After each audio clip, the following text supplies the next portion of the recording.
Kokoro Natsume Soseki, Part 4, Lower, Sensei, and His Testament, Chapter 31. At that time, I kept using the phrase, human-like. Kay said that within this phrase, human-like, I was hiding all my own weaknesses. Certainly, when I think of it now, Kay was right. But to me, who had begun to use that phrase, in order to make him understand what it meant not to be human-like, my point of departure was already one of resistance, so I had no room in me to reflect upon it. I only pressed my own argument. All the more. Then Kay asked me what it was in him, exactly, that I was seizing upon and calling not human-like. So I told him, "You are human-like. Perhaps you are even too human-like, and yet, with only the tip of your tongue, you say things as though you were not human, and you try to act as though you were not human." When I said this, he merely answered that because his cultivation was still insufficient. Perhaps he appeared so to others. He made no attempt at all to refute me.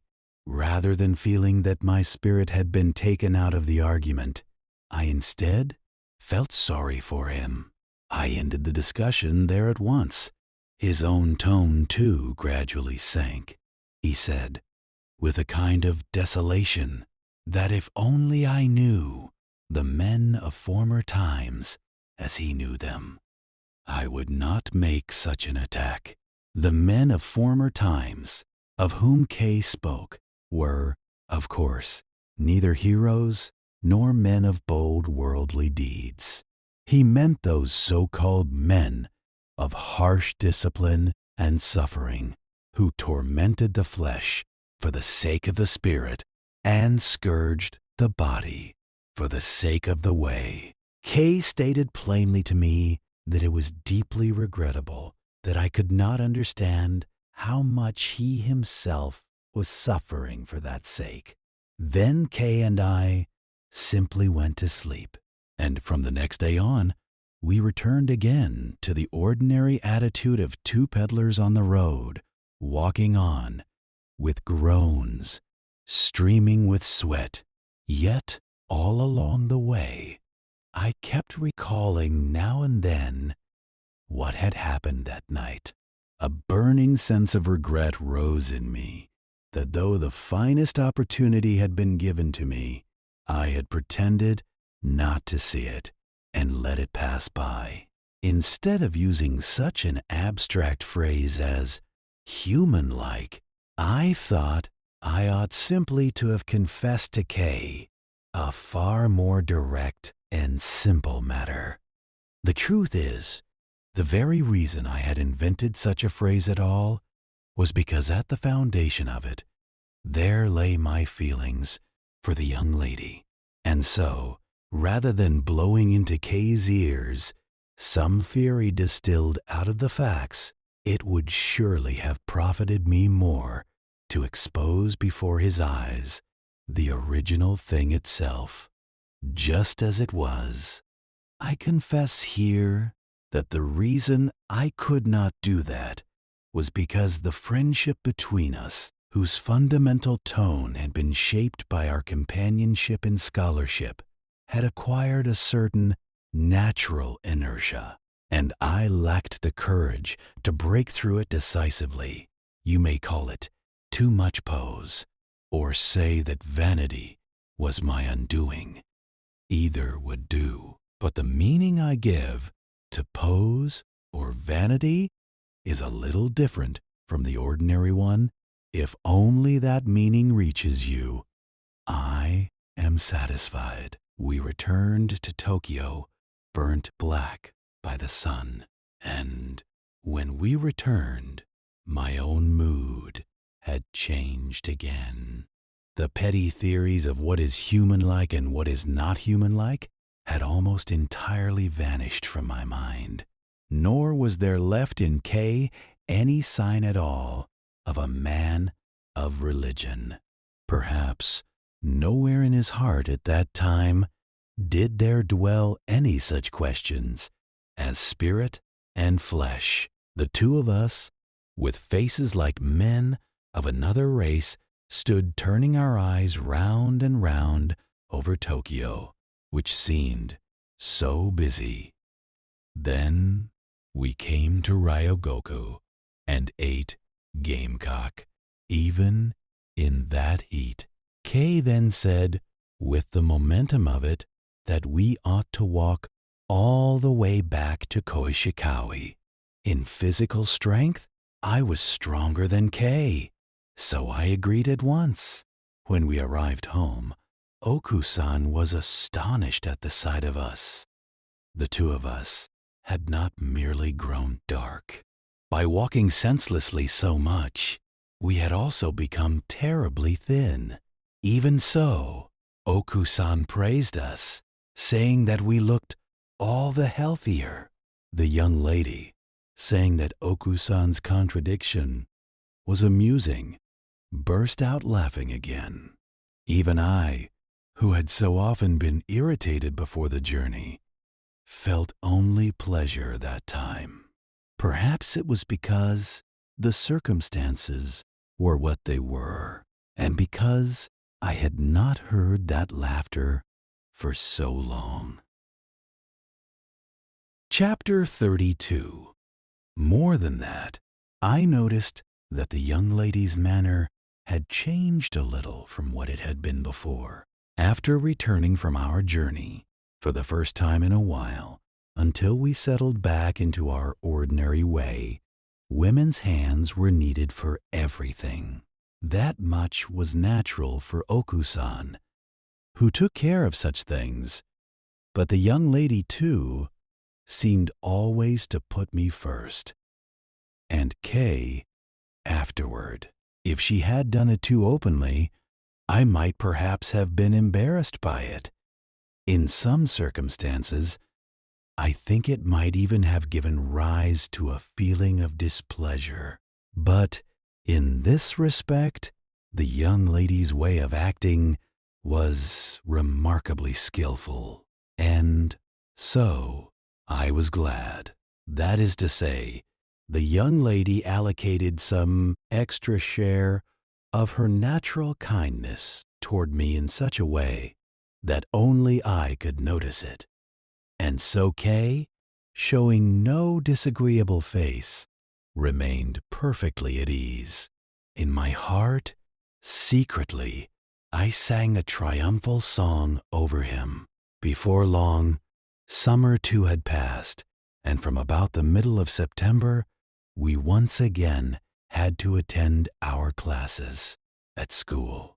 Kay and I, because of our different schedules, once more came to differ in the times when we went out and returned. There were about 3 days a week when I came home later than Kay, but no matter. When I returned, it seemed that I no longer caught sight of the young lady's shadow in Kay's room. Kay would turn those usual eyes of his toward me and repeat, as regularly as a rule, "So, you have just come back." And my acknowledgment, almost like a machine, was simple and without meaning. I believe it was about the middle of October. One day, having overslept, I hurried out to school, still wearing Japanese clothes.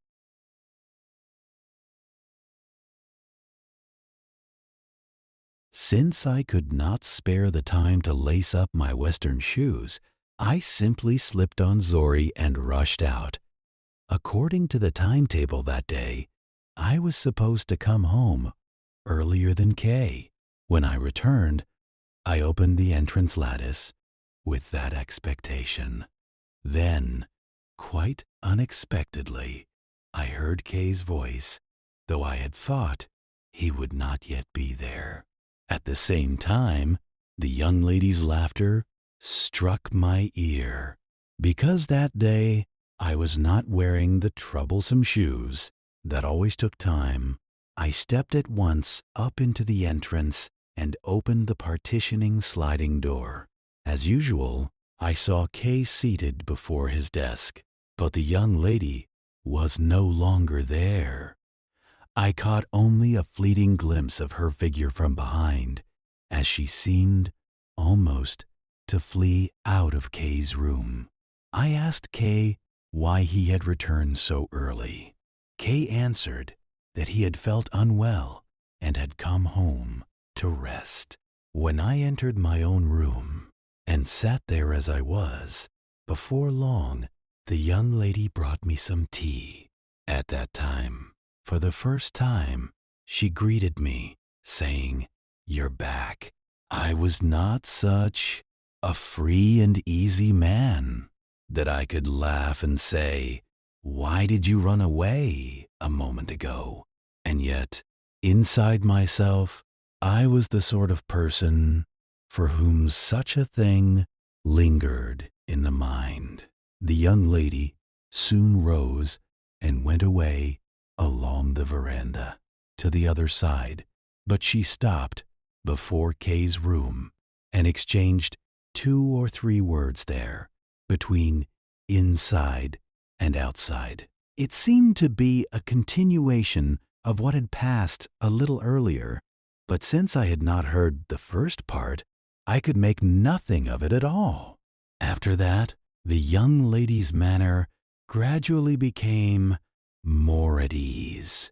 Even when Kay and I were both at home together, she would often come to the veranda outside Kay's room and call his name.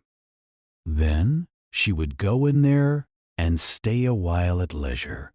Naturally, there were times when she brought the mail and times when she came to leave freshly washed clothes. So perhaps, in the relation between two people living under the same roof, that much coming and going ought to be regarded as only natural. And yet, for me, driven as I was by the fierce single desire to have the young lady entirely to myself, it could not possibly look to me like something merely natural. There were even times when it seemed that the young lady deliberately avoided coming to my room and went only to Kay's side.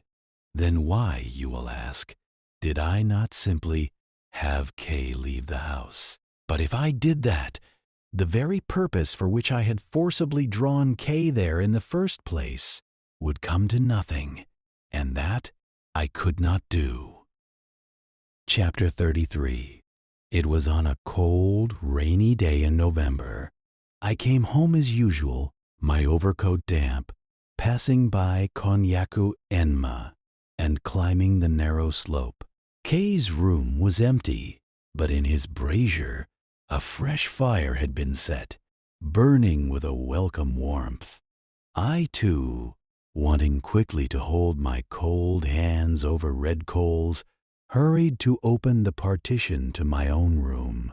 But in my brazier there remained only a pale bed of cold ash. Even the last ember had gone out. At once I felt deeply displeased. At that moment, the one who came out, having heard my footsteps, was Oku-san. Seeing me standing there in the middle of the room, without a word, she looked sorry for me and helped me off with my overcoat, then helped me change into Japanese clothes. Then, when she heard me say that I was cold, she immediately brought in Kay's brazier. From the next room, I asked whether Kay had already come home. Oku-san answered that he had come back and then gone out again. That day, too, according to the timetable, Kay was supposed to return later than I did, so I wondered what had happened. Oku-san said that perhaps Some errand had unexpectedly come up. I sat there a while, reading, as the whole house fell completely still, and no one's voice could be heard. The chill and loneliness of early winter seemed to sink into my body. I soon laid my book aside and rose. All at once, I felt a desire to go somewhere lively. The rain seemed to have just ceased, but the sky still looked heavy and cold, like lead. So, as a precaution, I slung my snake-eye umbrella over my shoulder and went down the slope eastward beside the earthen wall behind the artillery arsenal. In those days, the roads had not yet been improved, so the slope was much steeper than it is now. The road, too, was narrower, and it did not run straight. And once one descended into that valley, with the high buildings to the south blocking it and the drainage being poor, the street was all mud. Worst of all was the stretch between the little stone bridge and Yanagimachi Street. One could not simply walk along carelessly, whether in clogs or in long boots. Everyone, as a matter of course, had to tread with great care along the narrow strip where the mud had been split apart down the center of the road. That strip was only a foot or two wide. It was the same as stepping carefully along a ribbon laid out across the street. Everyone walking there had to go in a single file, slowly picking their way through. It was on that narrow strip that I suddenly came face to face with Kay. My attention had been so wholly taken up by my footing that until the instant I met him, I had not noticed his presence at all. Only when my way was unexpectedly blocked and I raised my eyes did I first see that Kay was standing there. I asked him where he had gone. Kay answered only, "Just a little way," and nothing more. His answer, as always, had that same tone. A mere humph. Kay and I shifted our bodies to pass one another on the narrow strip. Then I saw that just behind Kay there stood a young woman.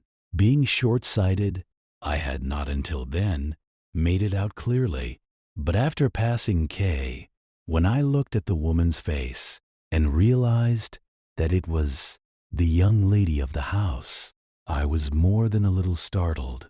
The young lady, with a faint flush upon her face, greeted me. The coiffure of those days was unlike that of today. The forelocks did not stand forward, and the hair was wound round and round, like a snake, at the center of the head. I stood there vaguely looking at her hair, but in the next moment I realized that one of us would have to yield the way, so I made up my mind and stepped 1 foot into the thick mud. Then, leaving the relatively passable part open, I let the young lady pass. After coming out into Yanagimachi Street, I no longer knew where I ought to go. Wherever I might go, I felt that nothing would be enjoyable. Not caring how the mud splashed up, I tramped recklessly through the mire, stamping on, and then I turned back and came straight home. Chapter 34. I asked Kay whether he had gone out together with the young lady. Kay answered that it was not so. He explained that he had happened to meet her by chance in Masagocho, and that they had then come home together. I could not help refraining from any further questions. Yet at supper, I again felt the urge to put the same question to the young lady. Then the young lady gave that laugh of hers, which I disliked so much. And in the end, she said I should try to guess where she had been. At that time, I was still hot-tempered, so when a young woman treated me in so unserious a way, I became angry. And yet, of all those sitting at the same table, the only one who seemed to notice it was Oku-san. Kei, on the contrary, appeared quite untroubled. As for the young lady's manner, there was something in it that made it just a little unclear whether she acted knowingly and on purpose, or whether she did it innocently, without knowing. For a young woman, the young lady was rather thoughtful. Yet there were also, if one chose to think so, certain traits common to young women that I disliked, and which I could not deny were perhaps present in her as well. And those very traits, it seemed, only began to catch my eye after Kay came to live with us. I was uncertain whether I ought to attribute that to my jealousy of Kay, or whether I ought rather to take it as a kind of artifice on the young lady's part toward me. Even now, I have not the slightest wish to deny the jealousy I felt then. As I have repeated so often, I was clearly conscious of the working of that feeling on the reverse side of love. And since, to anyone watching from outside, it was at the merest trifles, things hardly worth noticing, that this feeling was always ready to lift its head, I could not fail to be aware of it. This is, by the way, but is not such jealousy one half of love. After I married, I became conscious that this feeling gradually grew fainter, and in exchange, the love itself was certainly never again so violent as before. I began to think that I ought, in one decisive blow, to hurl my heart directly against the breast of the other person. The other person, in this case, was not the young lady. It was Oku-san. I began to think that I should openly and plainly open negotiations with Oku-san and ask her to give me the young lady. Yet though I formed that resolution, I went on, day after day, postponing the day of action. That makes me appear a very irresolute man, and so I may well seem. But the truth is, the reason I could not move forward was not that my will lacked strength. Before Kay came, it was my stubborn pride, my hatred of falling into another person's hands, that pressed me down and made me unable to move a single step. After Kay came, what continually restrained me was the suspicion that perhaps the young lady's heart leaned toward Kay rather than toward me. If it should prove that the young lady was giving her heart to Kay more than to me, then I had already resolved that such a love was not worth bringing to my lips at all. This is a little different from merely saying that it is painful to be made ashamed. However much I might love her, if in her secret heart she was casting the eyes of love upon another man, then I would hate to bind myself to such a woman. There are men in the world who willingly or unwillingly take as wife the woman they have loved, and are happy enough with that. But in those days, I thought that such men were either far more worldly than I, or else dull creatures who could not truly understand the psychology of love. I was too inflamed to accept that kind of philosophy, which says only that once one has married, things somehow settle down. In short, I was a theorist of a very exalted love. At the same time, I was the most roundabout of practitioners in love's reality. There were, during that long time of living together, occasions now and then when I had the chance to reveal to the young lady herself the truth of this self of mine, but I deliberately avoided them. At that time, I was strongly conscious that by Japanese custom, such a thing was not permitted. Yet I cannot say that that alone bound me. I had assumed that Japanese people, and Japanese young women in particular, lack the courage in such a case to say frankly and without reserve what they truly felt, without regard for the feelings of the person before them. Chapter 35. For these reasons, I stood still, unable to move forward in either direction. When one is unwell and falls asleep in the daytime, there are times when the eyes awaken and everything around can be seen distinctly, yet the hands and feet cannot be moved, however one may try. At times, I suffered inwardly from just such a torment. Meanwhile, the year came to its end, and spring arrived. One day, Oku-san said to Kei that they were going to play karuta, and asked whether he might not bring some friend along. Kei answered at once that he had no friends at all. Oku-san was astonished. In truth, Kei did not have a single friend worthy of the name.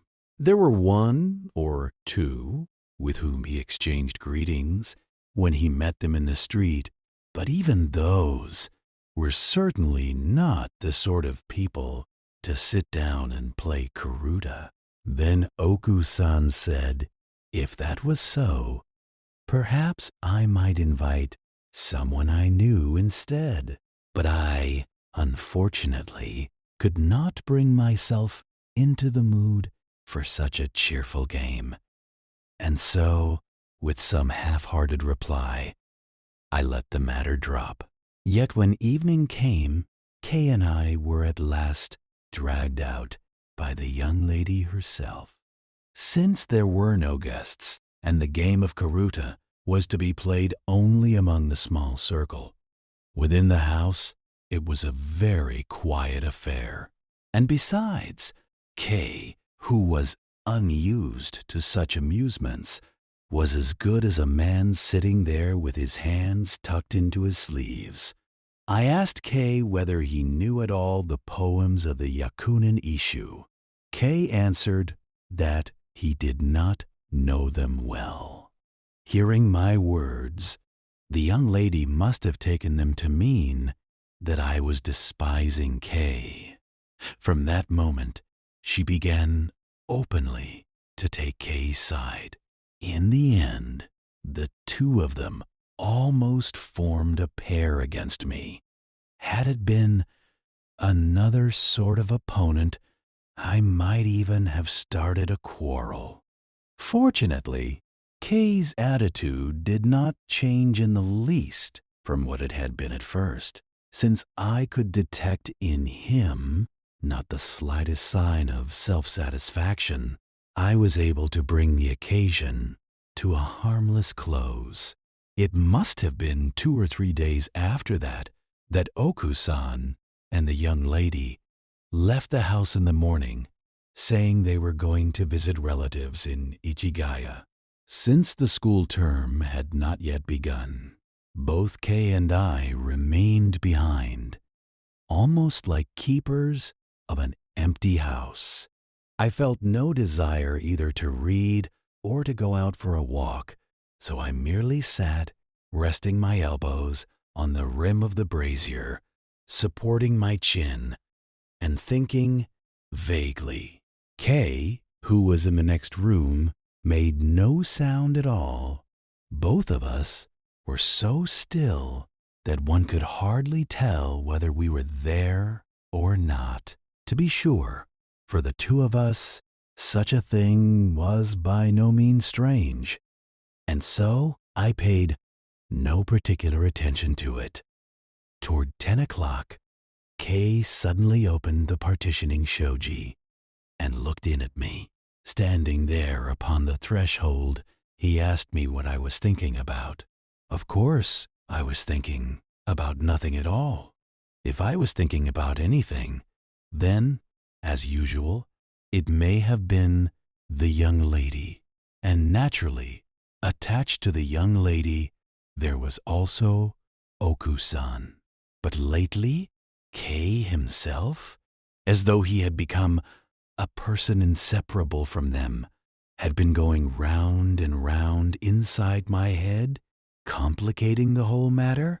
When I found myself face to face with Kay, though until then I had vaguely been aware of him as a kind of obstacle, there was no way I could answer him so plainly. I went on looking at his face in silence. Then Kay came straight into my room and sat down before the brazier, at which I was warming myself.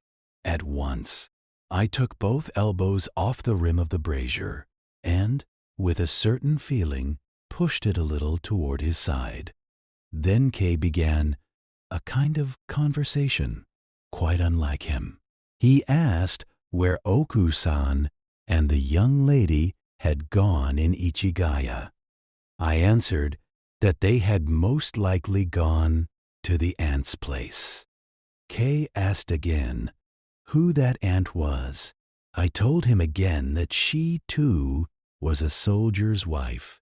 Then he asked why they had gone out so early when women's New Year visits were usually not until after the 15th. I could do nothing but answer that I did not know why. Chapter 36. Kay did not readily stop talking about Oku-san and the young lady. At last, he even began to ask things so intimate that I myself could hardly have answered them. More than annoyance, I was struck with a sense of strangeness when I remembered how he had been before, when I myself had tried to make the two of them the subject of our talk. I could not help noticing how greatly his tone had changed. At last, I asked him why it was that only today he spoke of nothing else. At that, he suddenly fell silent, but I watched closely the flesh about his closed mouth move with a kind of trembling. He had always been a man of few words. Even in ordinary times, when he was about to say something, he had the habit of working his mouth a little before the words came. Perhaps it was because his lips did not open easily, almost as though they resisted his will, that his words themselves were heavy with weight. And once his voice did at last break through and come out, it carried a force twice as strong as that of ordinary men. The moment I glanced at his mouth, I instantly sensed that something more was about to come, but I had no forewarning at all of what it was preparing itself to say. That is why I was so astonished. Imagine me, when from that grave mouth of his there was confessed to me his sorrowful love for the young lady. It was as though I had been turned all at once into stone by the stroke of his magic wand. Even the motion of my own mouth working dumbly.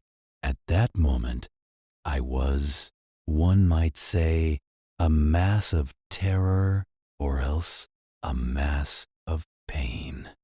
At any rate, I was nothing but one solid mass. From head to the tips of my feet, I suddenly became hard like stone or iron. I grew so rigid that I seemed to lose even the elasticity needed to breathe. Fortunately, that condition did not last long. After a single instant, I recovered once more. Something like a human feeling, and then, at once, I thought, too late. He has gone ahead of me. Yet no judgment arose in me as to what was now to be done about that advantage he had gained. Most likely, I had no room within me for such a judgment to arise. I remained motionless, gritting my teeth and enduring in silence the horrible sweat that seeped out from beneath my arms and spread into my shirt. All the while, Kay, as always, kept breaking open that heavy mouth of his and, little by little, revealing his heart. I suffered beyond endurance. I think, in truth, that the suffering I felt must have been pasted plainly across my face in large letters, like some great advertisement. Even Kay could hardly have failed to notice it. But he, for his part, was concentrating everything upon himself, and so perhaps he had no leisure to attend to the expression on my face. His confession, from beginning to end, was carried through in one unchanging tone. Heavy and blunt though it was, it gave me the impression of something that could not easily be moved by any ordinary means. Half of my mind was listening to his confession, while the other half was being ceaselessly torn by the thought, "What shall I do? What shall I do?" As for the smaller details, it was nearly the same as though they never entered my ears at all. Yet even so, the tone of the words that came from his mouth struck strongly against my breast. Because of that, I began to feel not only the pain I have already described, but at times a certain kind of terror. That is to say, the feeling of fear began to stir in me, the fear that the man before me was stronger than I. When Kay had finished saying all that he had to say, I could not answer him with a single word. It was not that I remained silent, because I was weighing whether I too ought to make the same confession to him, or whether it would be wiser to keep it hidden. I was not silent through any such calculation of advantage or loss. I simply could say nothing, nor did I even feel like saying anything.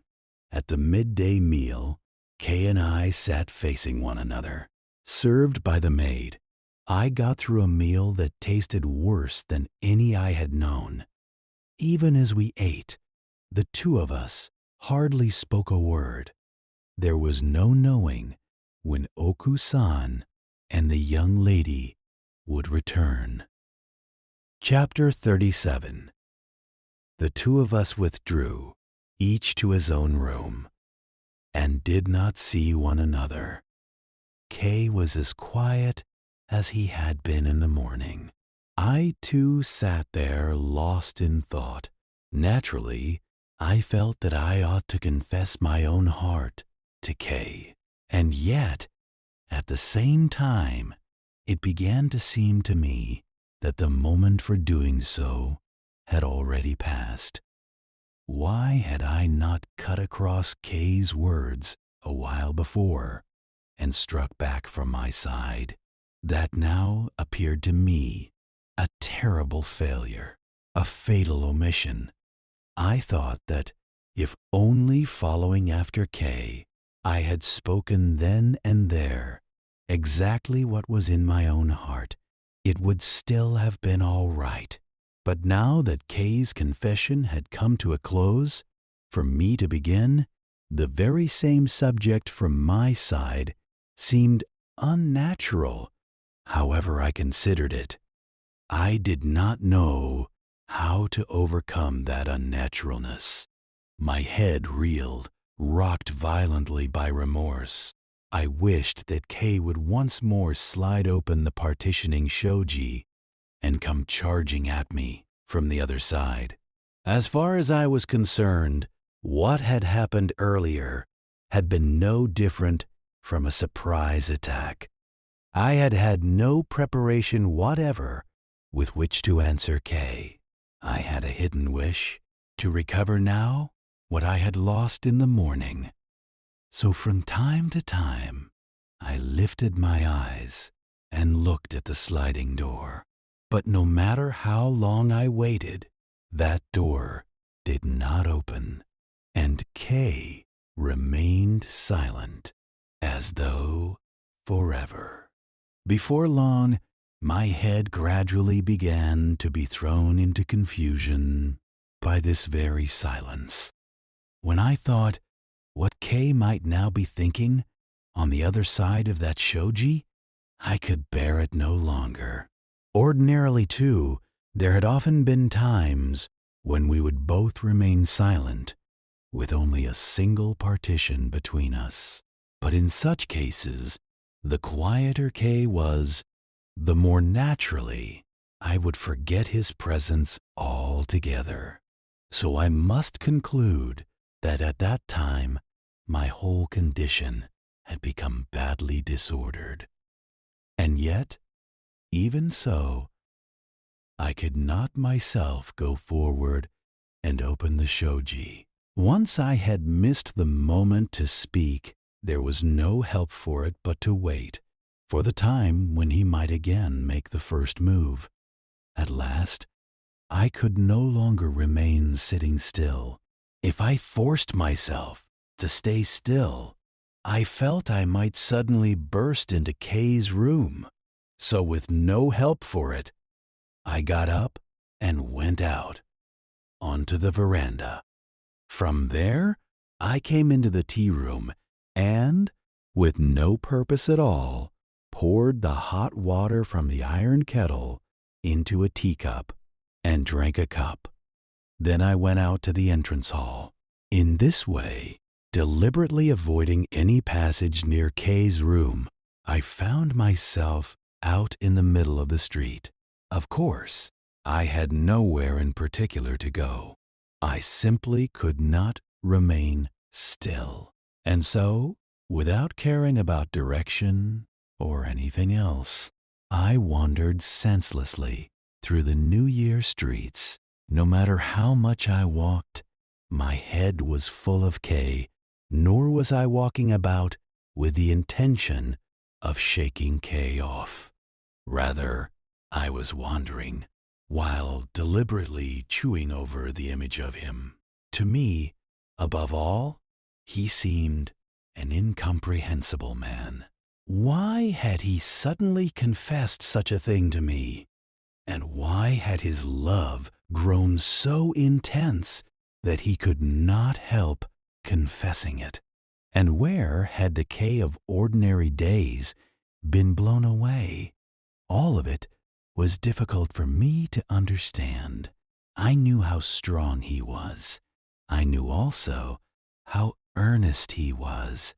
Before deciding what attitude I myself ought to take, I believed there was much about him that I must first come to understand. At the same time, I felt an odd kind of dread at the thought of having to face him from now on. As I walked distractedly through the streets, I kept drawing before my eyes the image of his face, sitting motionless in my room. And yet, however much I walked, I kept hearing somewhere a voice saying that I could never, by any means, move him. Perhaps that was because he seemed to me like a kind of supernatural being. There were moments when I even felt that I was to be haunted by him forever. When at last, tired out, I returned home, his room was still as silent as ever, as though no one were there at all. Chapter 38. Not long after I entered the house, I heard the sound of a carriage. In those days, before rubber tires, the harsh rattling noise could be heard distinctly, even from a considerable distance. Before long, the carriage stopped in front of the gate. I was called to supper about 30 minutes after that. Even then, Okusan's and the young lady's holiday garments still lay cast off as they were, scattering a disorderly brightness through the next room. They said that because they would feel sorry for making Kay and me wait if they were late.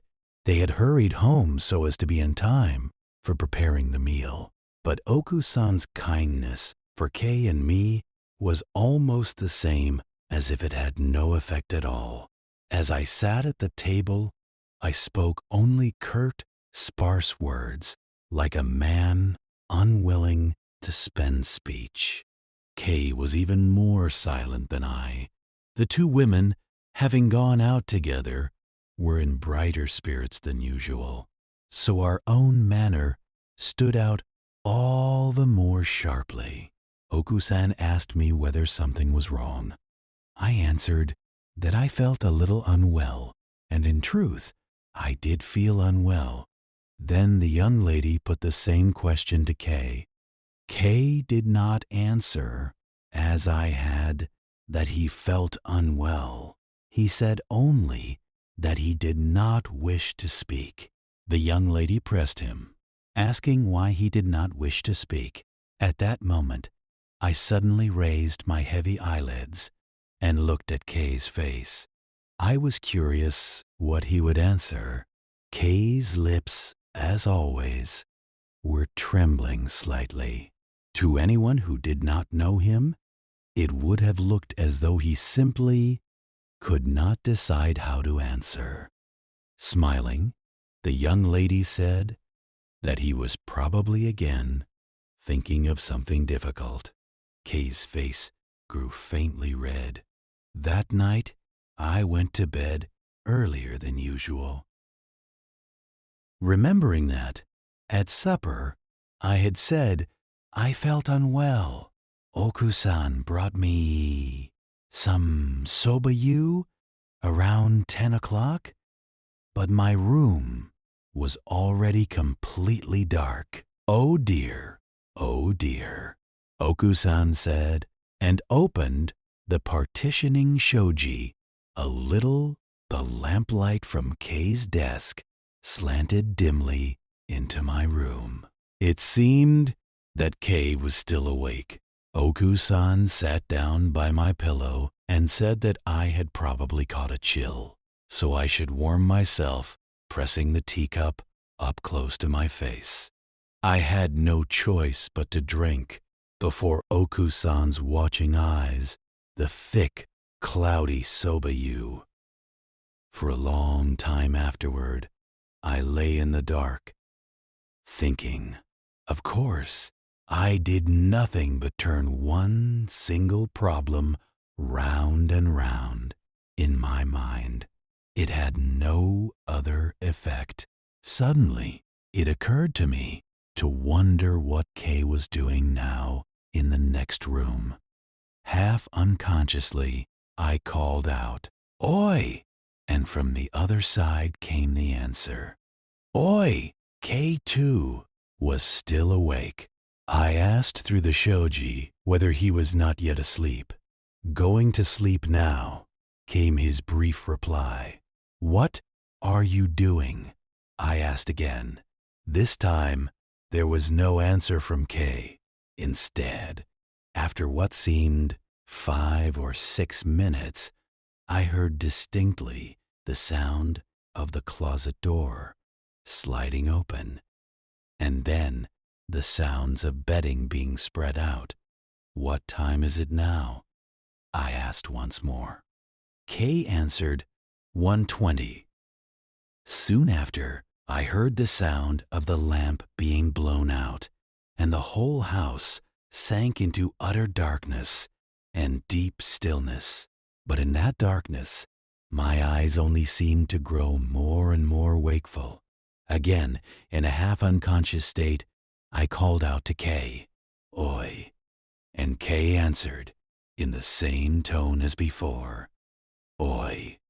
At last, I myself began, saying that, about the matter I had heard from him that morning, I wished to speak in greater detail, and asking whether it suited him. Naturally, I had no intention of exchanging such a conversation through the shoji. I only thought that at least I could get his answer at once. Yet Kay, though from a while ago he had answered twice with an honest "Oi," when twice I had called him, did not answer me now.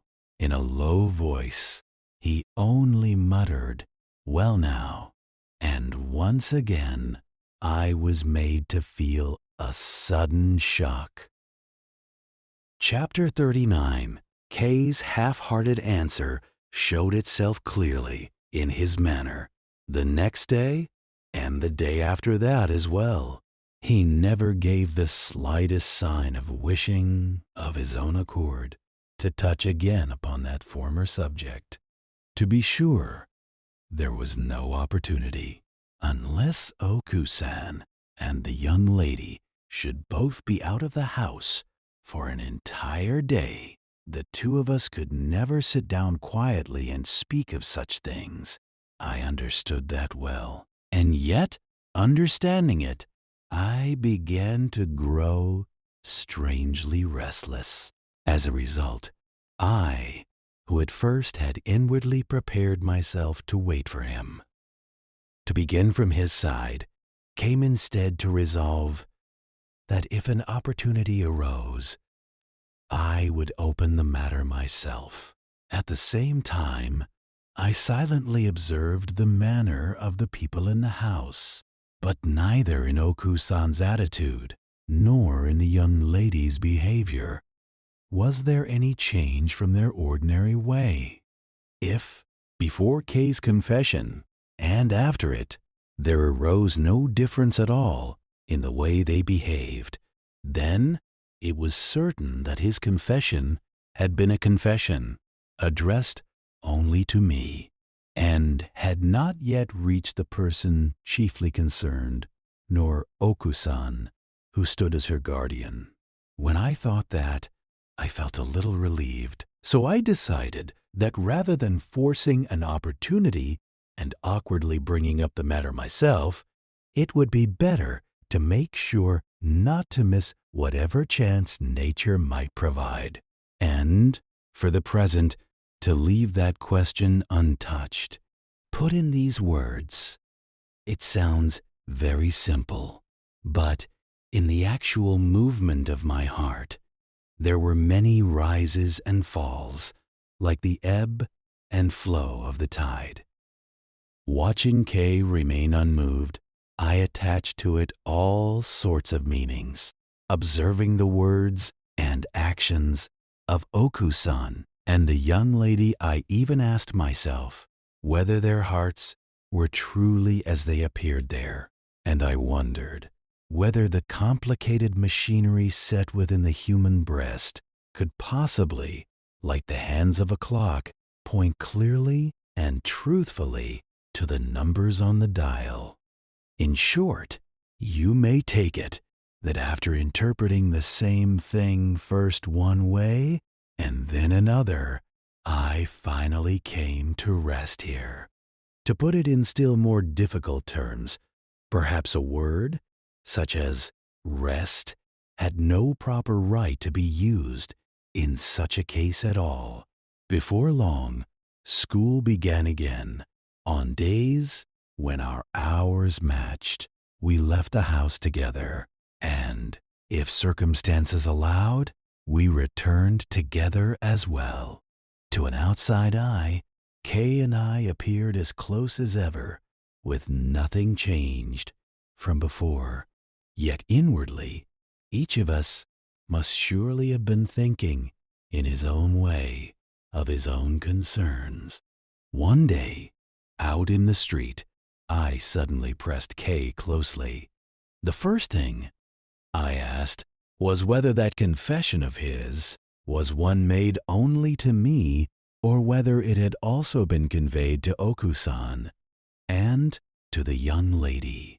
I felt that the attitude I myself must now take had to be decided according to his answer to that question. Then he declared plainly that he had not yet revealed it to anyone else.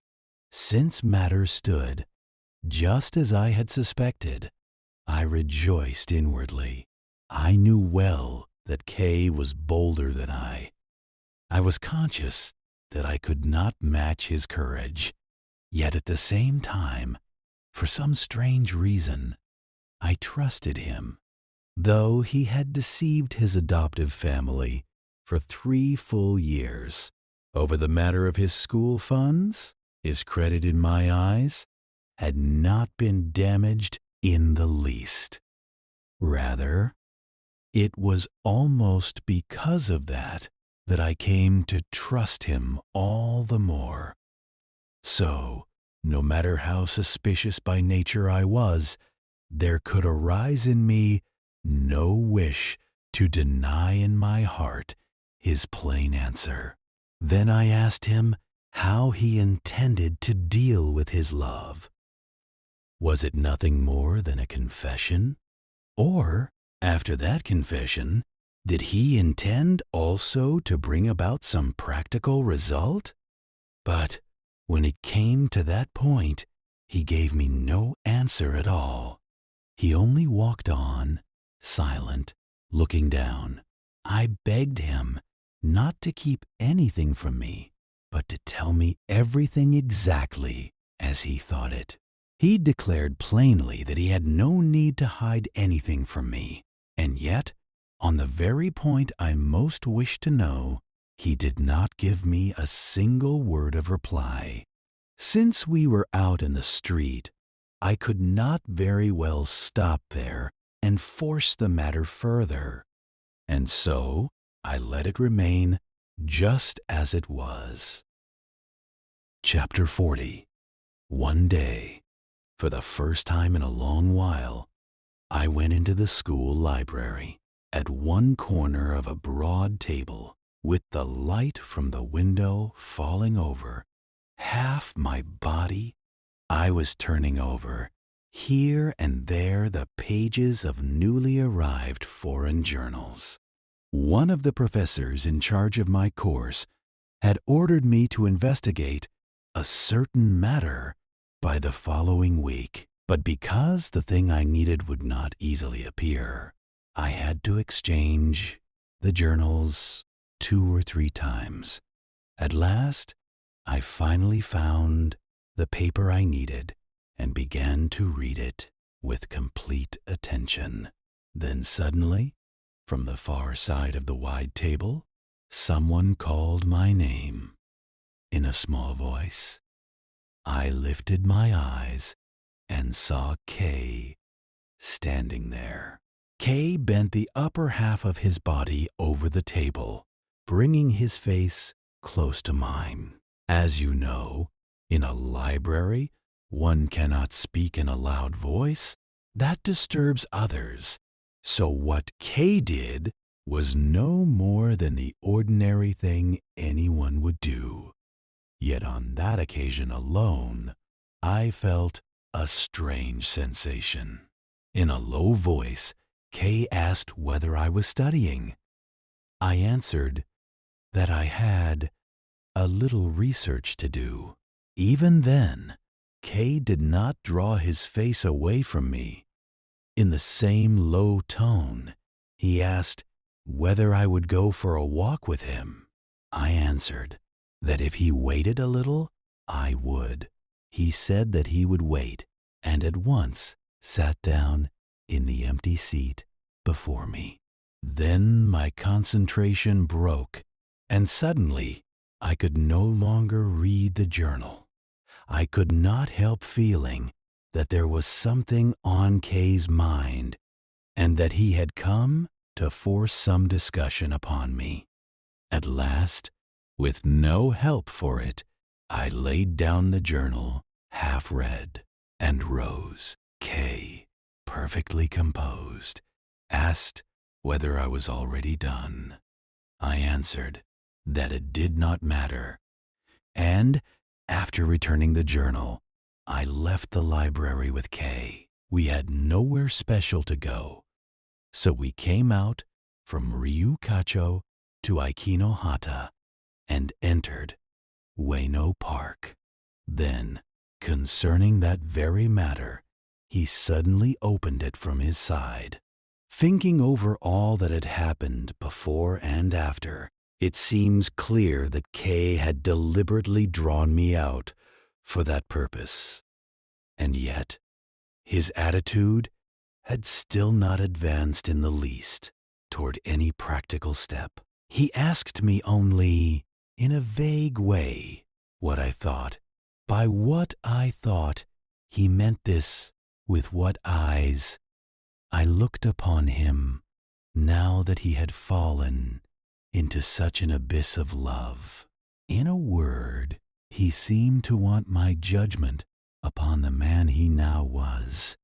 In that, I thought I could certainly recognize something different in him from his ordinary self. As I have repeated so many times, his natural disposition was not made so weak as to shrink from the opinion of others. Once he believed a thing must be done. He was the kind of man who had both the courage and the boldness to go straight ahead, all by himself.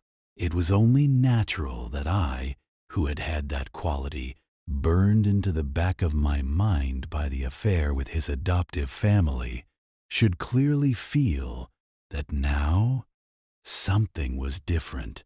When I asked Kay why, at such a time, he should need my criticism, he said, in a tone far more dejected than was natural to him, that he was truly ashamed to be such a weak man. And because he was wavering, he had ceased to understand himself, so that he could do nothing but seek from me an impartial judgment. At once, I pressed him as to what he meant by wavering. He explained that he wavered over whether he ought to go forward or withdraw. I immediately went one step further, and I asked him whether, if he wished to withdraw, he was truly able to withdraw. At that point, his words suddenly came to a stop. He only said that it was painful, and, in truth, there was plainly visible in his expression something full of pain. Had the person in question not been the young lady, I do not know how abundantly I would have poured over that parched face of his, a reply suited to his need, like merciful rain from heaven. I believe, even now, that I was born with that much beautiful sympathy in me, but at that time, I was different. Chapter 41. At that moment, I was watching Kay as a man watches an opponent in a match between rival schools. I turned toward him with everything that bore the name of myself. My eyes my heart, my whole body made ready without the breadth of even a hair's gap. Innocent K, rather than being full of openings, was so defenseless that it would be more fitting to call him wide open. It was as though I had received from his own hand the map of the fortress he was guarding, and could stand there before his very eyes, looking it over at leisure. Once I discovered that K was staggering, wavering between ideal and reality, my mind fixed only upon the point that with a single blow I might be able to strike him down. And so I immediately took advantage of the opening in him. At once I assumed toward him a stern and solemn manner. Of course, it was strategy, and yet, since within me there was also a tension equal to such a manner, I had no leisure to feel myself ridiculous or ashamed.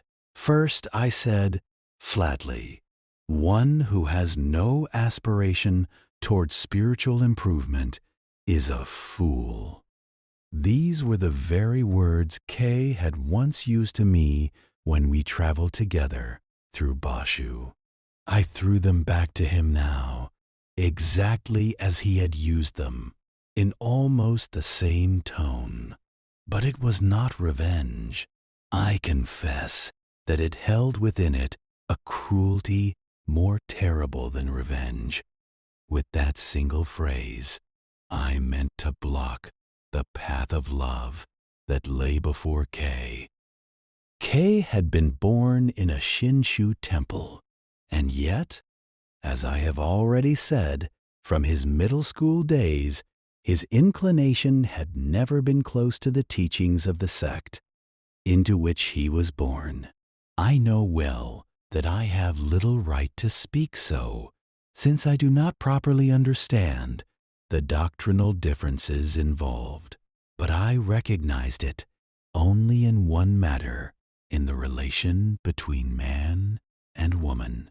Kei had always loved the word shojin, discipline, spiritual striving, and within that word, I had interpreted there must also be the meaning of abstinence. But later, when I heard from him what he truly meant, I was astonished, for it contained a meaning even stricter than that, since his first article of faith was that for the sake of the way all things must be sacrificed, then of course not only indulgence or forbidden desire, but even love itself, though wholly severed from lust, must still become an obstacle to the way. During the period when Kay was supporting himself, I often heard from him these very convictions.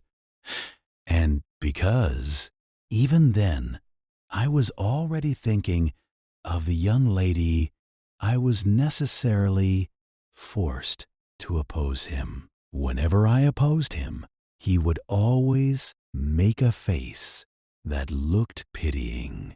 Yet in that face, more than pity, there showed contempt, since the two of us had already passed through such a past together.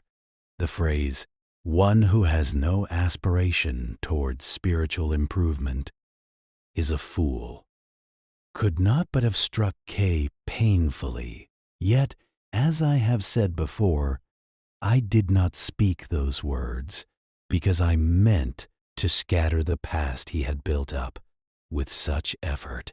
On the contrary, I meant to make him continue piling it up, just as before, whether it should lead him to the way or all the way to heaven. I did not care. What I feared only was that Kay, all at once, might change the direction of his life and come into conflict with my own interests. In the end, my words were nothing but the expression of naked selfishness. One who has no aspiration towards spiritual improvement is a fool. I repeated the same words a second time, and I watched intently to see what effect they would have upon Kay. A fool. Kay answered at last, I am a fool. Kay stopped exactly there and did not move. He was looking down at the ground.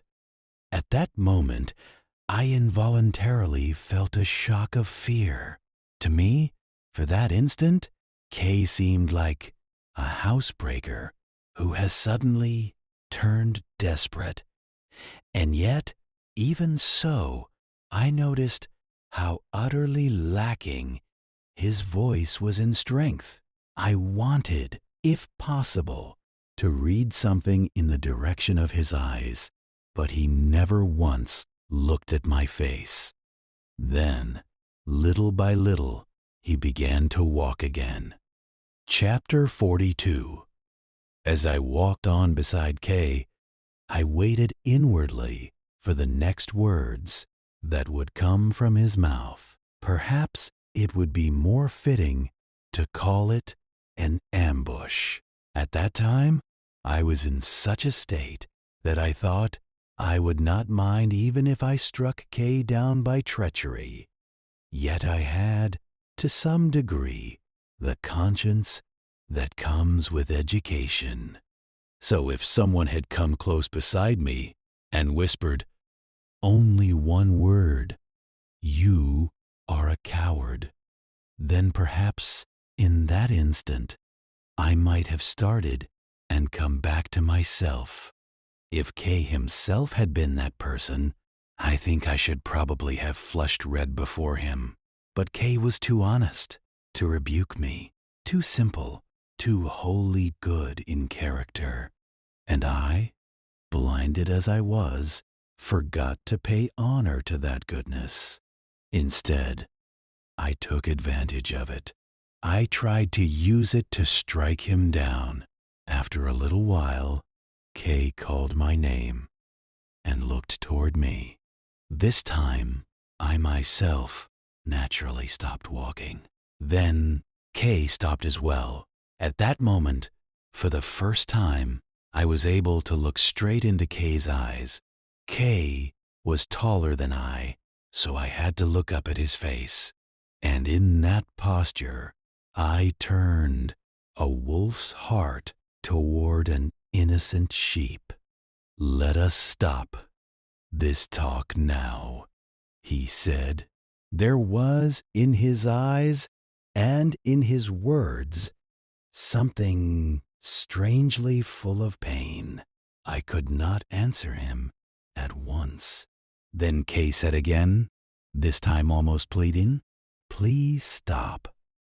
It was then that I gave him a cruel answer. As a wolf, finding its chance, fastens on the sheep's throat. Stop? It was not I who brought this up.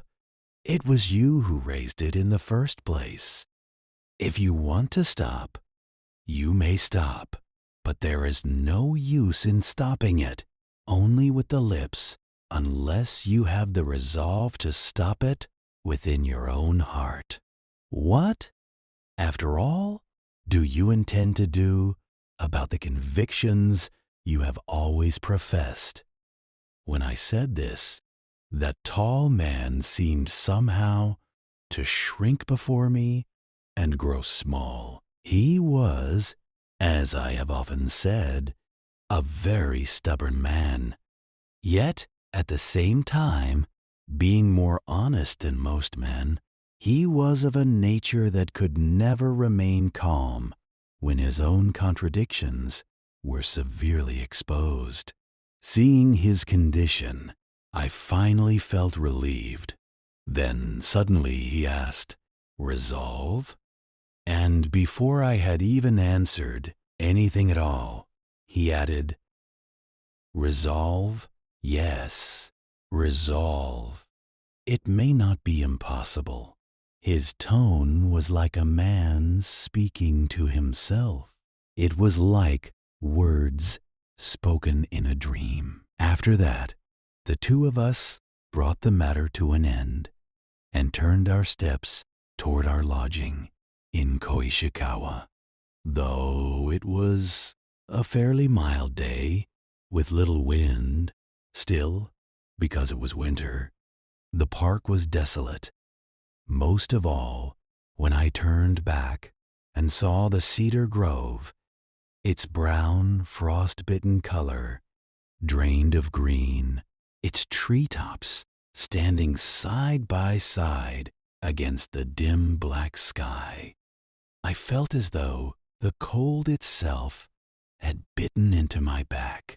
We hurried with heavy steps across the Hongo Plateau at dusk, then went down into the Koishikawa Valley to climb the hill on the farther side.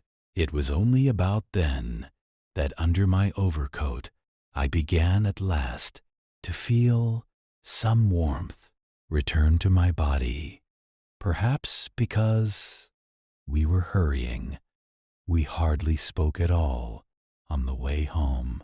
When we returned and sat at the supper table, Oku-san asked why we had been so late.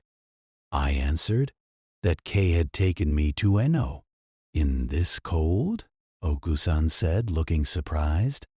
The young lady wanted to know what there was in Ueno. I replied only that there was nothing, that we had merely gone for a walk. Kei, who was always a man of few words, was even more silent than usual. Even when Oku-san spoke to him, or the young lady laughed, he hardly answered at all. Then, almost as though he were swallowing his meal whole, he hurriedly stuffed down his food, and before I had even left my seat, he withdrew to his own room.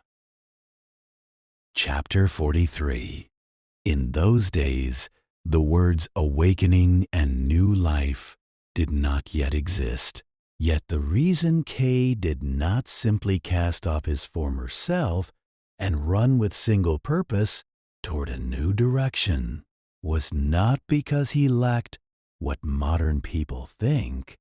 It was because he possessed a past too precious to be cast aside. It would not be too much to say that he had lived up to that very day for the sake of that past. So even if Kei did not rush in a straight line toward the object of his love, that can by no means be taken as proof that his love was lukewarm. No matter how fiercely his feelings burned, he could not move blindly, unless some occasion arose that would stir him so violently that he forgot everything before and after.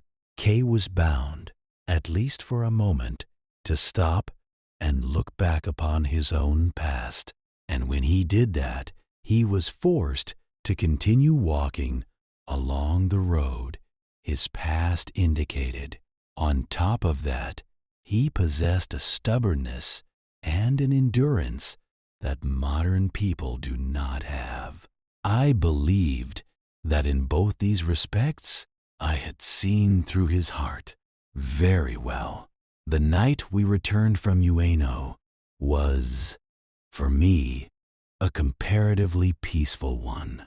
After Kei withdrew to his room, I followed him there and sat down beside his desk. Then, deliberately, I steered him into casual, aimless talk about the world. He seemed annoyed. In my own eyes, some color of victory must have been shining.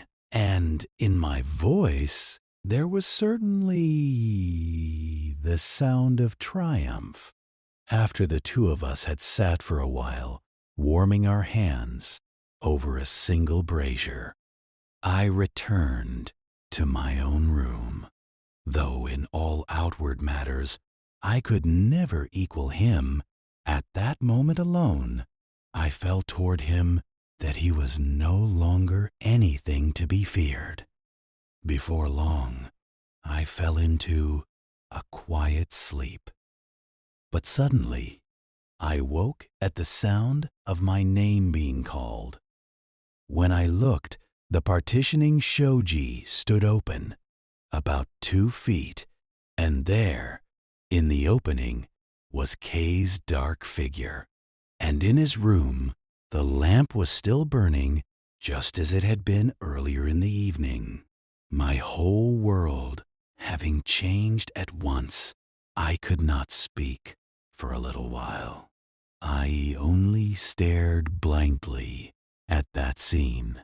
Then Kei asked whether I had already gone to sleep. Kei was always a man who stayed up late. Toward Kei, who seemed like a black shadow figure, I asked in return whether he wanted something. Kei answered that it was nothing much. He had only wondered whether I was already asleep or still awake, and, as he was on his way to the lavatory, had merely asked, while passing?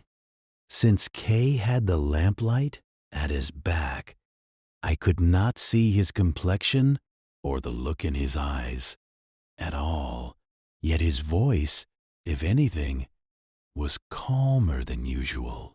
Presently, Kei slid the open shoji firmly shut.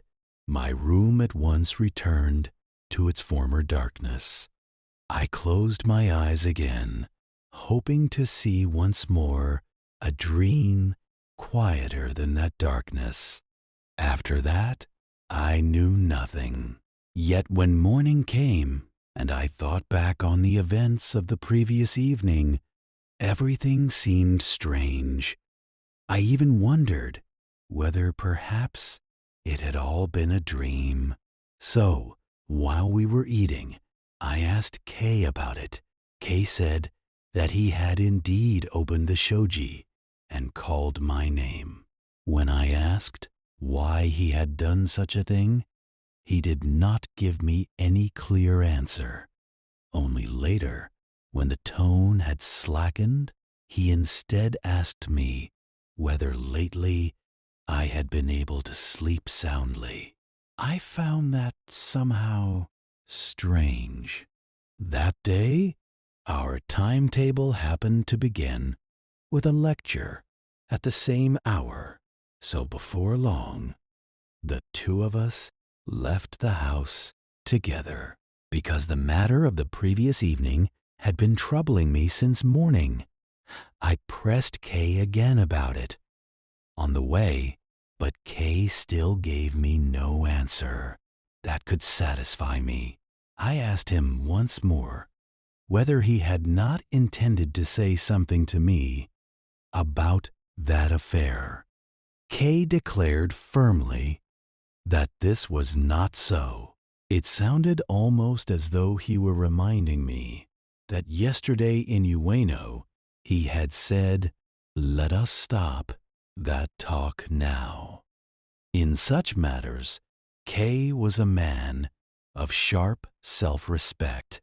The moment I suddenly noticed that I began to recall the word resolve that he had used. Then, those two characters, which until that moment had not troubled me in the least, began with a strange force to weigh upon my mind.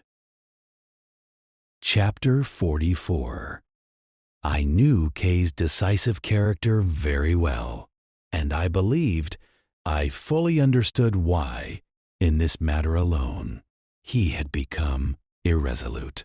That is to say, I took pride in thinking that, having grasped the general rule, I had firmly seized the exceptional case. Yet, as I turned over the word resolve, that he had spoken again and again within my head, my sense of triumph gradually lost its color and at last began to waver.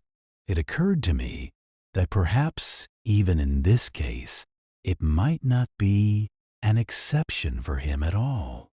I began to suspect that within his breast he might already be folding away the final means by which to resolve at once all suspicion, all anguish, all torment. And when, in that new light, I looked again at those two characters, resolve, I started in alarm. If at that time I had used that alarm to look once more, fairly and calmly, over the full meaning of the resolve he had spoken of, it might still have been well. Sadly, I was one-eyed. I interpreted that word only to mean that Kay would advance toward the young lady.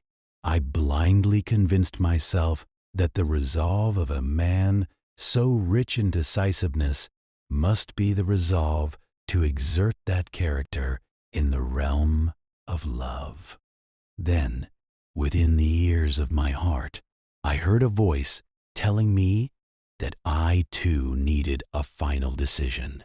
At once, answering that voice, I summoned up my courage.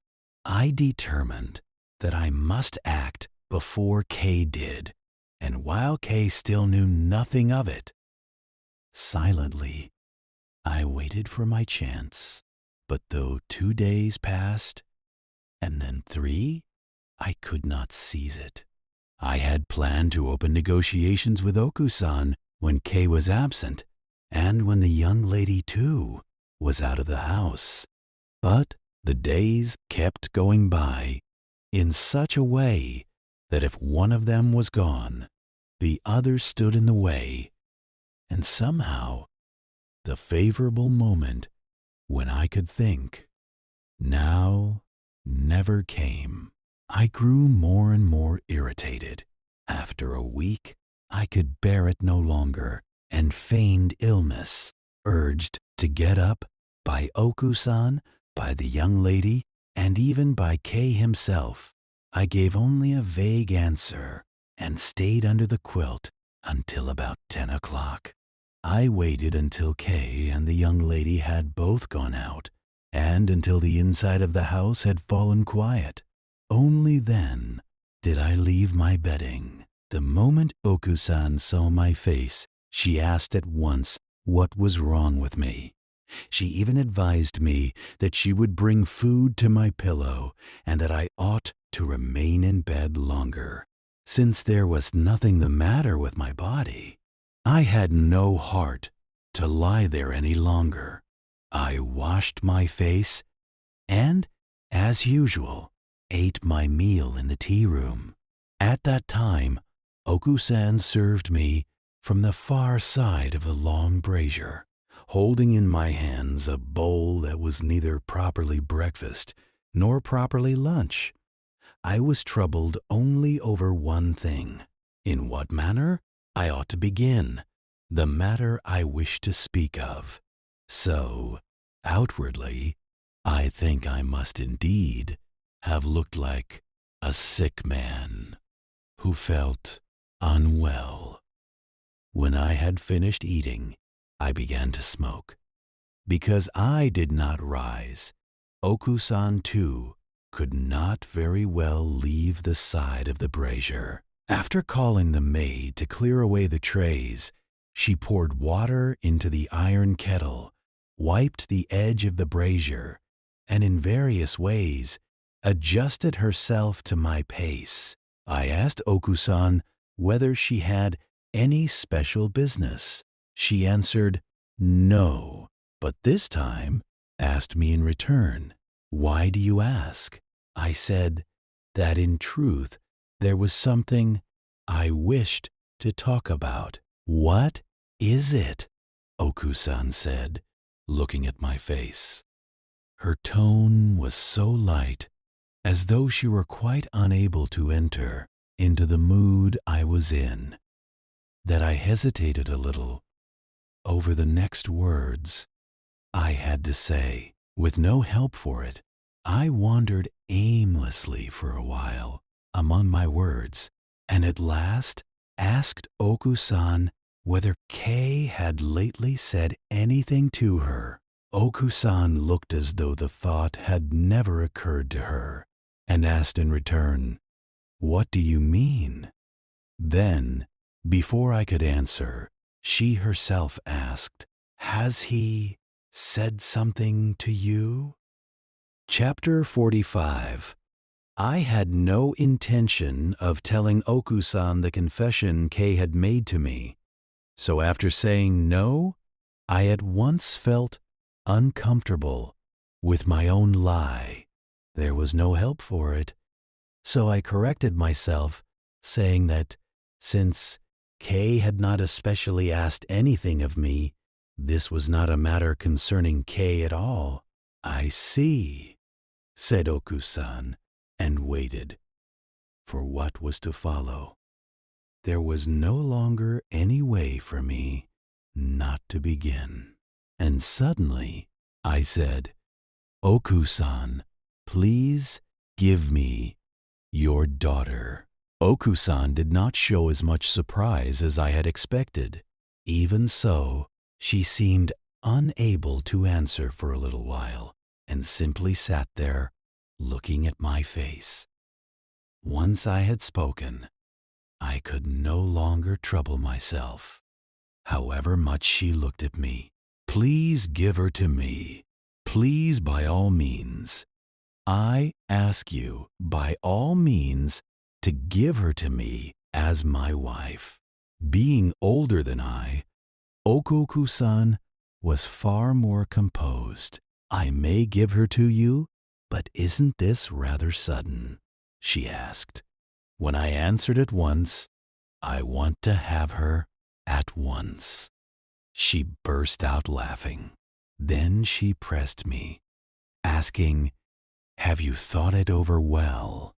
I explained in strong words that though my speaking out was sudden, my thinking had not been sudden. There were still 2 or 3 exchanges after that, but I have forgotten them. Oku-san, with the clear directness of a man, was unlike ordinary women. In a case like this, she was someone with whom one could speak in an extremely comfortable way. "Very well, I shall give her to you," she said. Then afterward, from her side, she said almost pleadingly, "I shall give her to you. I am in no position to speak so proudly. Please do take her. As you know, she is a poor child without a father." The matter was settled simply and plainly. From beginning to end, it probably took no more than 15 minutes. Oku-san brought up not a single condition. She said there was no need to consult the relatives. It would be enough to inform them afterward. She even declared clearly that there was no need to confirm the young lady's wishes beforehand. In such matters, it almost seemed that I, who had studied, was the one more bound by formalities. When I pointed out that whatever the relatives might think, it was surely proper to speak first to the young lady herself and obtain her consent, Oku-san said, "There is no need.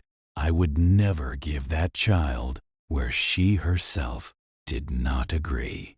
When I returned to my own room, I reflected on how the matter had advanced so strangely and so effortlessly, and I felt rather a curious uneasiness. Indeed, there even crept up from somewhere at the bottom of my mind a doubt as to whether it truly was safe. Yet, on the whole, the thought that my future fate had now been decided renewed my entire being. Toward noon, I went again to the tea room and asked Okusan when she intended to tell the young lady of what had been said that morning. Okusan replied in a way that suggested that so long as she herself had agreed, it would make little difference whenever she told her. When things reached that point, it seemed somehow that she, rather than I, was the man, and I was about to withdraw just then when Oku-san stopped me and said that if I preferred it sooner, then today would do, that when the young lady came back from her lesson, she would tell her at once.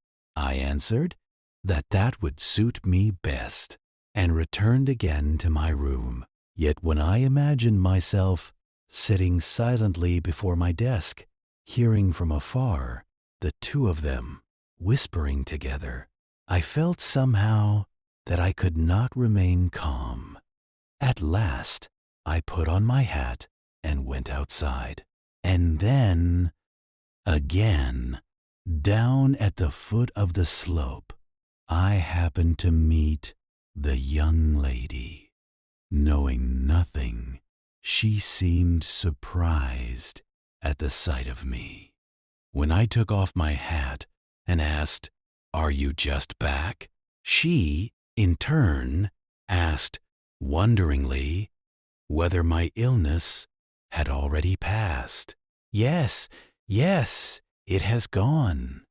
It has gone, I answered, and turned quickly toward Suetobashi.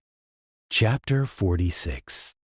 I came out from Sarugaku-cho into the street of Jimbocho and turned toward Ogawamachi. Whenever I walked through that district, it was usually for the sake of idly browsing the second-hand bookshops.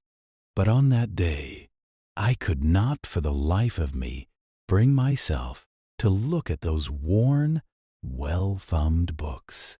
As I walked, I thought constantly of the house.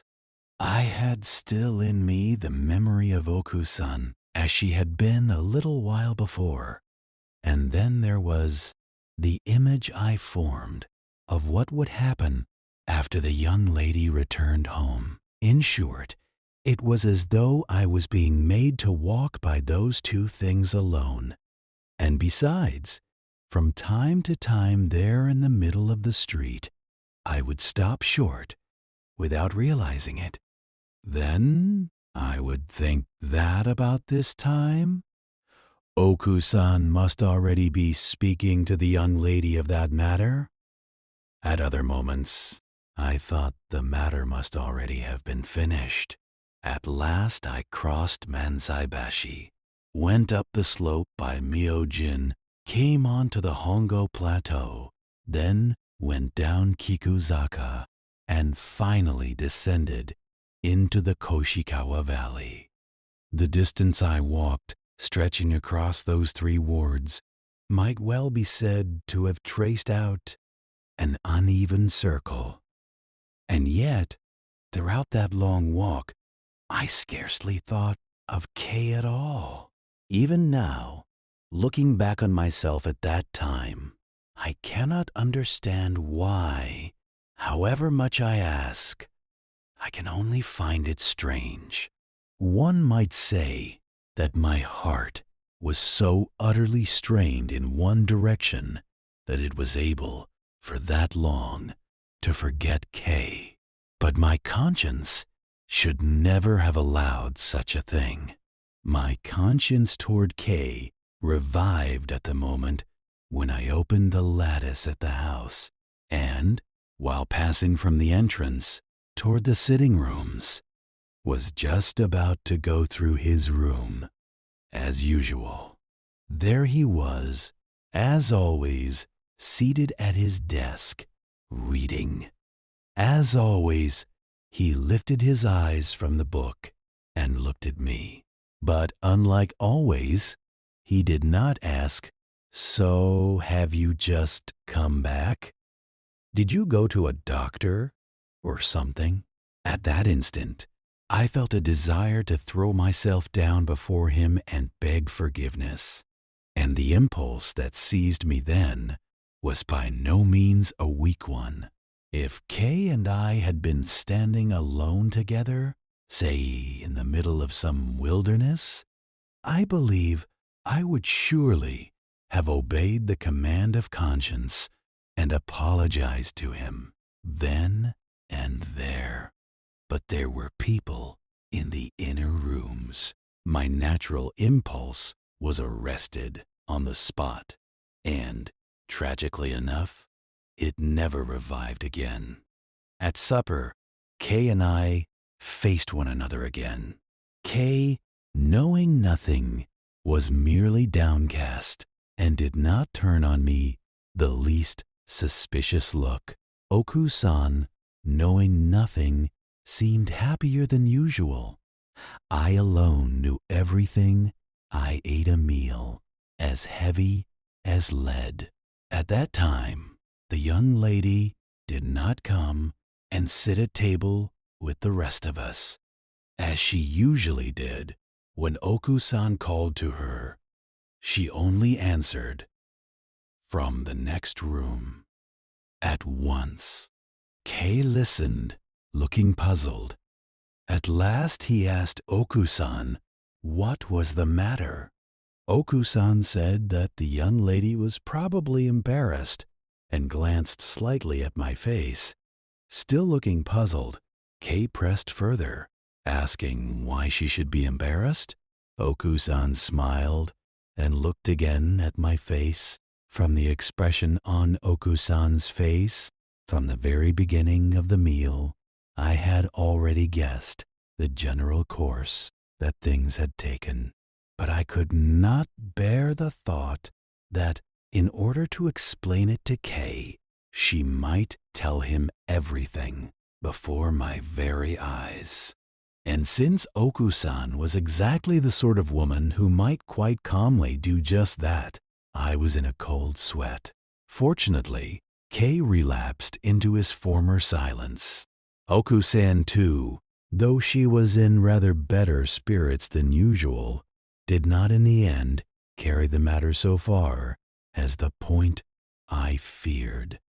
I drew a breath of relief and returned to my room, but I could not help thinking about what attitude I ought from now on to take toward Kay.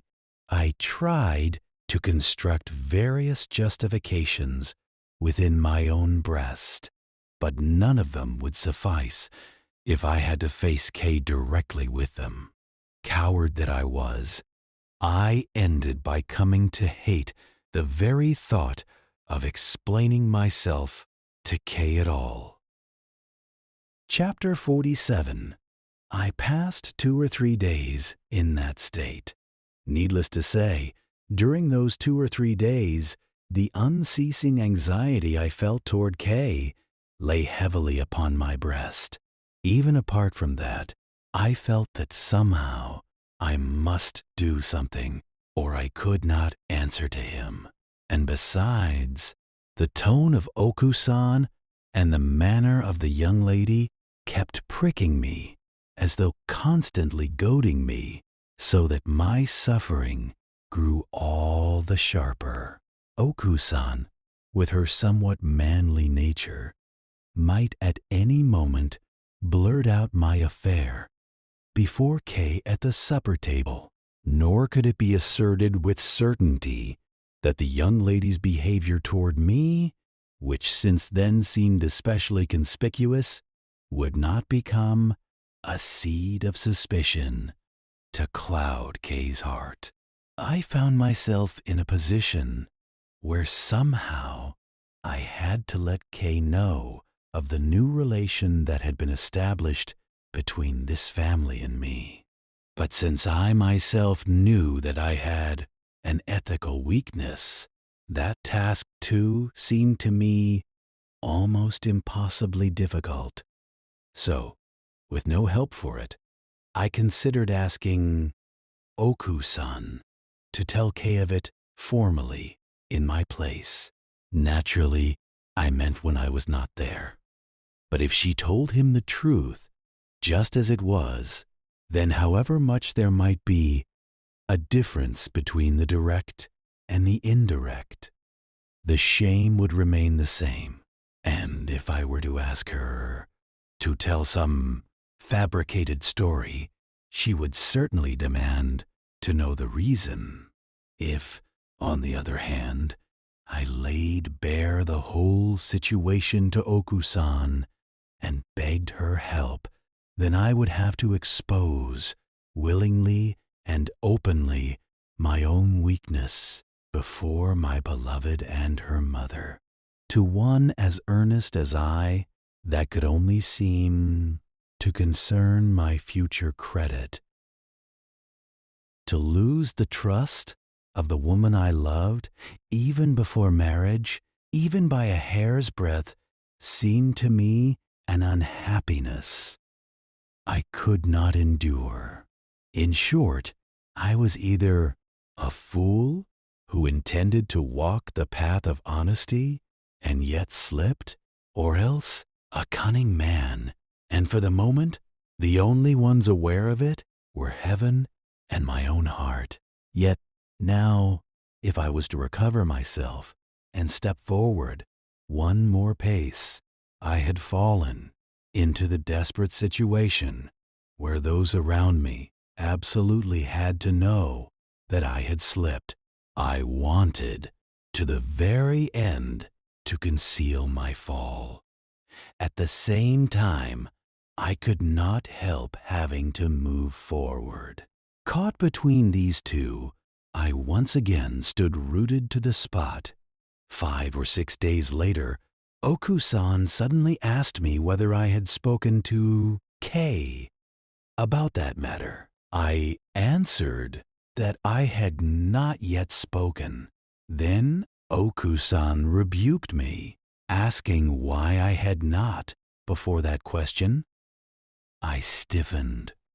The words with which Oku-san astonished me then, I still remember, even now. No wonder he looked so strange when I told him, "You are not right either. To keep silent and pretend not to know when you have always been on such close terms, that is no good." I asked Oku-san whether Kei had said anything at that time. Oku-san answered that he had said nothing in particular, but I could not help going further and asking for more detail. Naturally, Oku-san had no reason to conceal anything. Saying that there was nothing of great importance, she nevertheless told me, one by one, exactly how Kei had behaved. Putting together what Oku-san told me, it seems that Kei received this final blow with the most composed astonishment when he first heard of the new relation that had been formed between the young lady and me. He apparently said only, "Is that so?" But when Oku-san added, "You two must be glad," he looked for the first time at Oku-san's face, let a faint smile appear, and said, "My congratulations," then rose from his seat, and before opening the shoji of the tea room, he turned back once more toward Oku-san and asked, "When is the wedding?" I should like to offer some present of congratulation, but I have no money, so I cannot give anything. As I sat there before Oku-san, listening to that story, I felt a suffering, as though my chest were being closed up. Chapter 48. When I counted it, more than 2 full days had already passed since Oku-san had told Kei. During all that time, Kei had shown me not the slightest sign of being any different from before, and so I had noticed nothing at all. I thought that his detached bearing, even if only outward, was something worthy of admiration. When I set him and myself side by side, within my mind, he appeared, far nobler than I. The feeling rose and swirled within my breast. I may have won by strategy, but as a man, I have lost. At that thought, imagining how deeply Kay must despise me, I blushed, there, all alone.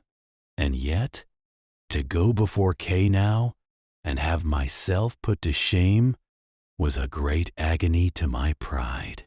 It was on Saturday night that I decided I would think over whether to go to him or not, and at any rate, wait until the next day. But that very night, Kay killed himself. Even now, when I recall that scene, I shudder. I, who always slept with my head to the east, had only that night, by mere chance, laid my bedding with my head to the west. Perhaps that too was some thread of fate. I awoke suddenly because of the cold wind blowing in near my pillow. When I looked, the partitioning shoji between Kay's room and mine, which was always kept tightly shut, stood open by about the same amount as on that former night. But unlike that night, Kay's dark figure was not standing there like a man under a spell. I propped myself up on my elbows upon the bedding and stared at once into Kay's room. The lamp was burning dimly, and the bedding there too had been laid out, but the quilt looked as though it had been flung back, heaped together down toward the foot, and Kay himself was lying face down, turned away from me. I called out, "Oi!" but there was no answer. "Oi! What is wrong?" I called again. Even then, Kay's body did not move in the least. I rose at once and went to the edge of the threshold. From there, in the dim light of the lamp, I looked over the condition of his room. The first feeling that struck me then was almost the same as when I had suddenly heard from him his confession of love. The instant my eyes took in that room, they lost, like eyes of glass, the power to move. I stood rigid, fixed upright, and after that feeling had passed through me, like a violent wind, I thought again. Ah, too late. A black light, the certainty that nothing could ever be repaired now, pierced my future, and in a single instant threw a ghastly illumination over the whole life that lay before me. And then I began to tremble violently. Even so, I still could not forget myself. At once, my eyes fastened on the letter placed upon the desk. Just as I had expected, it was addressed to me. In a frenzy, I tore open the seal. Yet inside, there was nothing written of the sort I had expected. I had expected that line upon line there would be set down words of unbearable bitterness directed at me. And I had been afraid that if those words should fall under the eyes of Oku-san or the young lady, I might be despised beyond measure. After only a brief glance, my first thought was that I had been spared.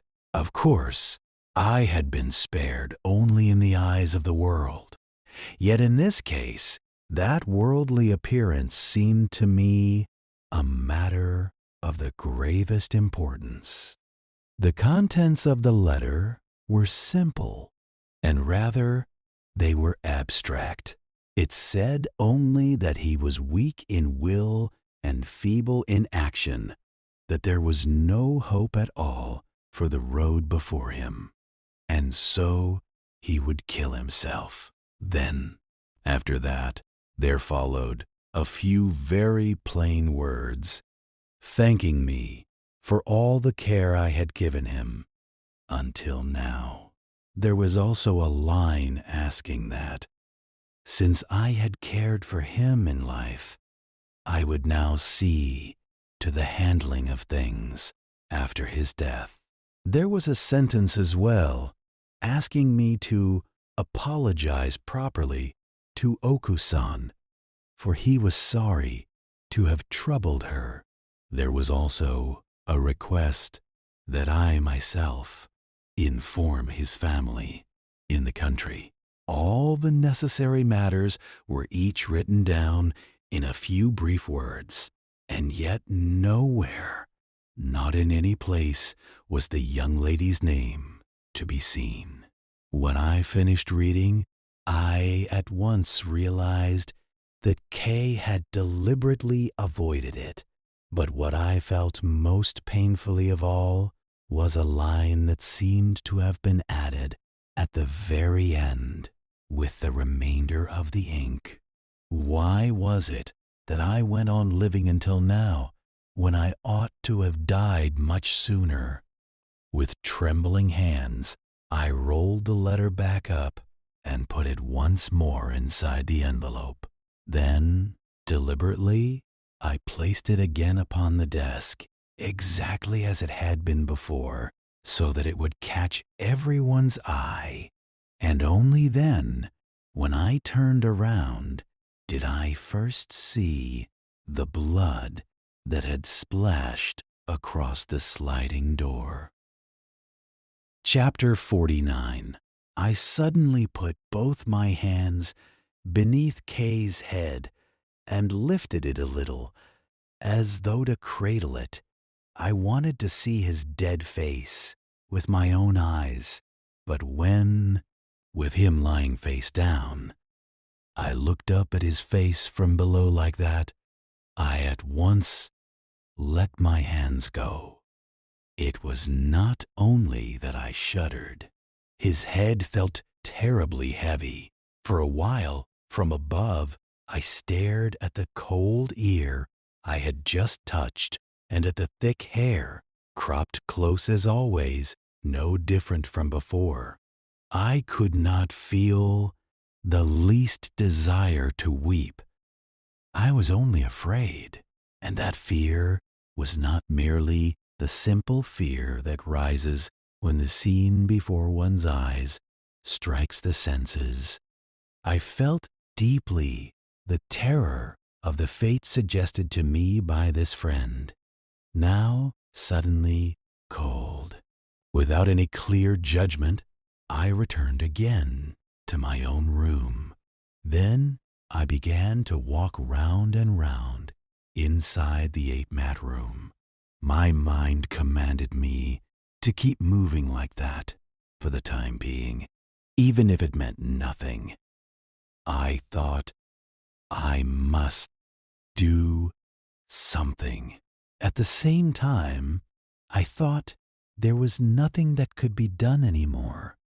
I could not help walking round and round inside the room like a bear shut up in a cage. At times, I felt the urge to go into the inner rooms and wake Oku-san. But immediately, the thought stopped me that I must not show such a dreadful sight to women.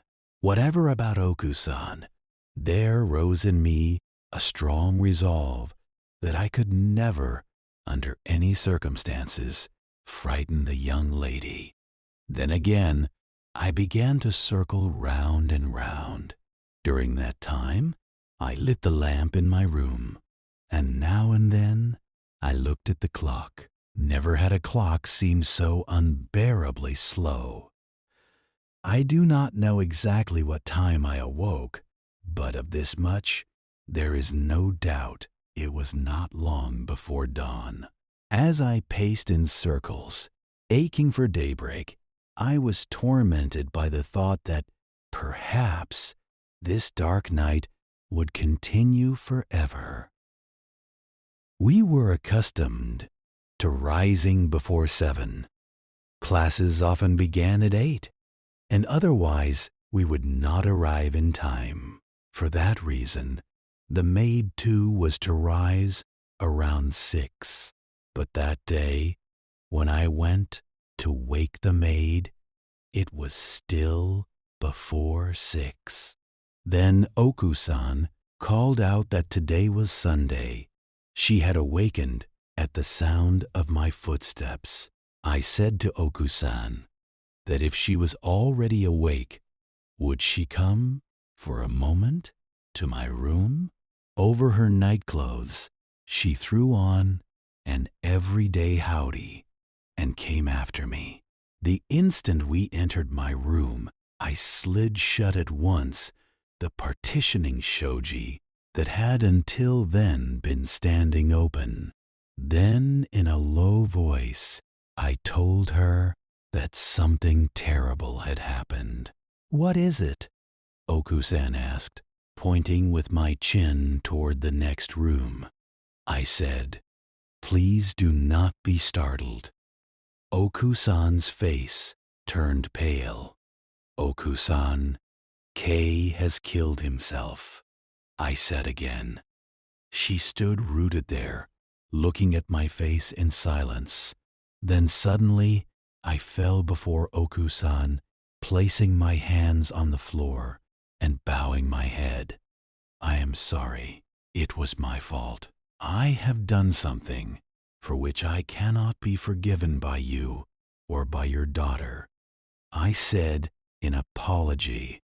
Until I came face to face with Oku-san, I had had no intention whatever of speaking such words.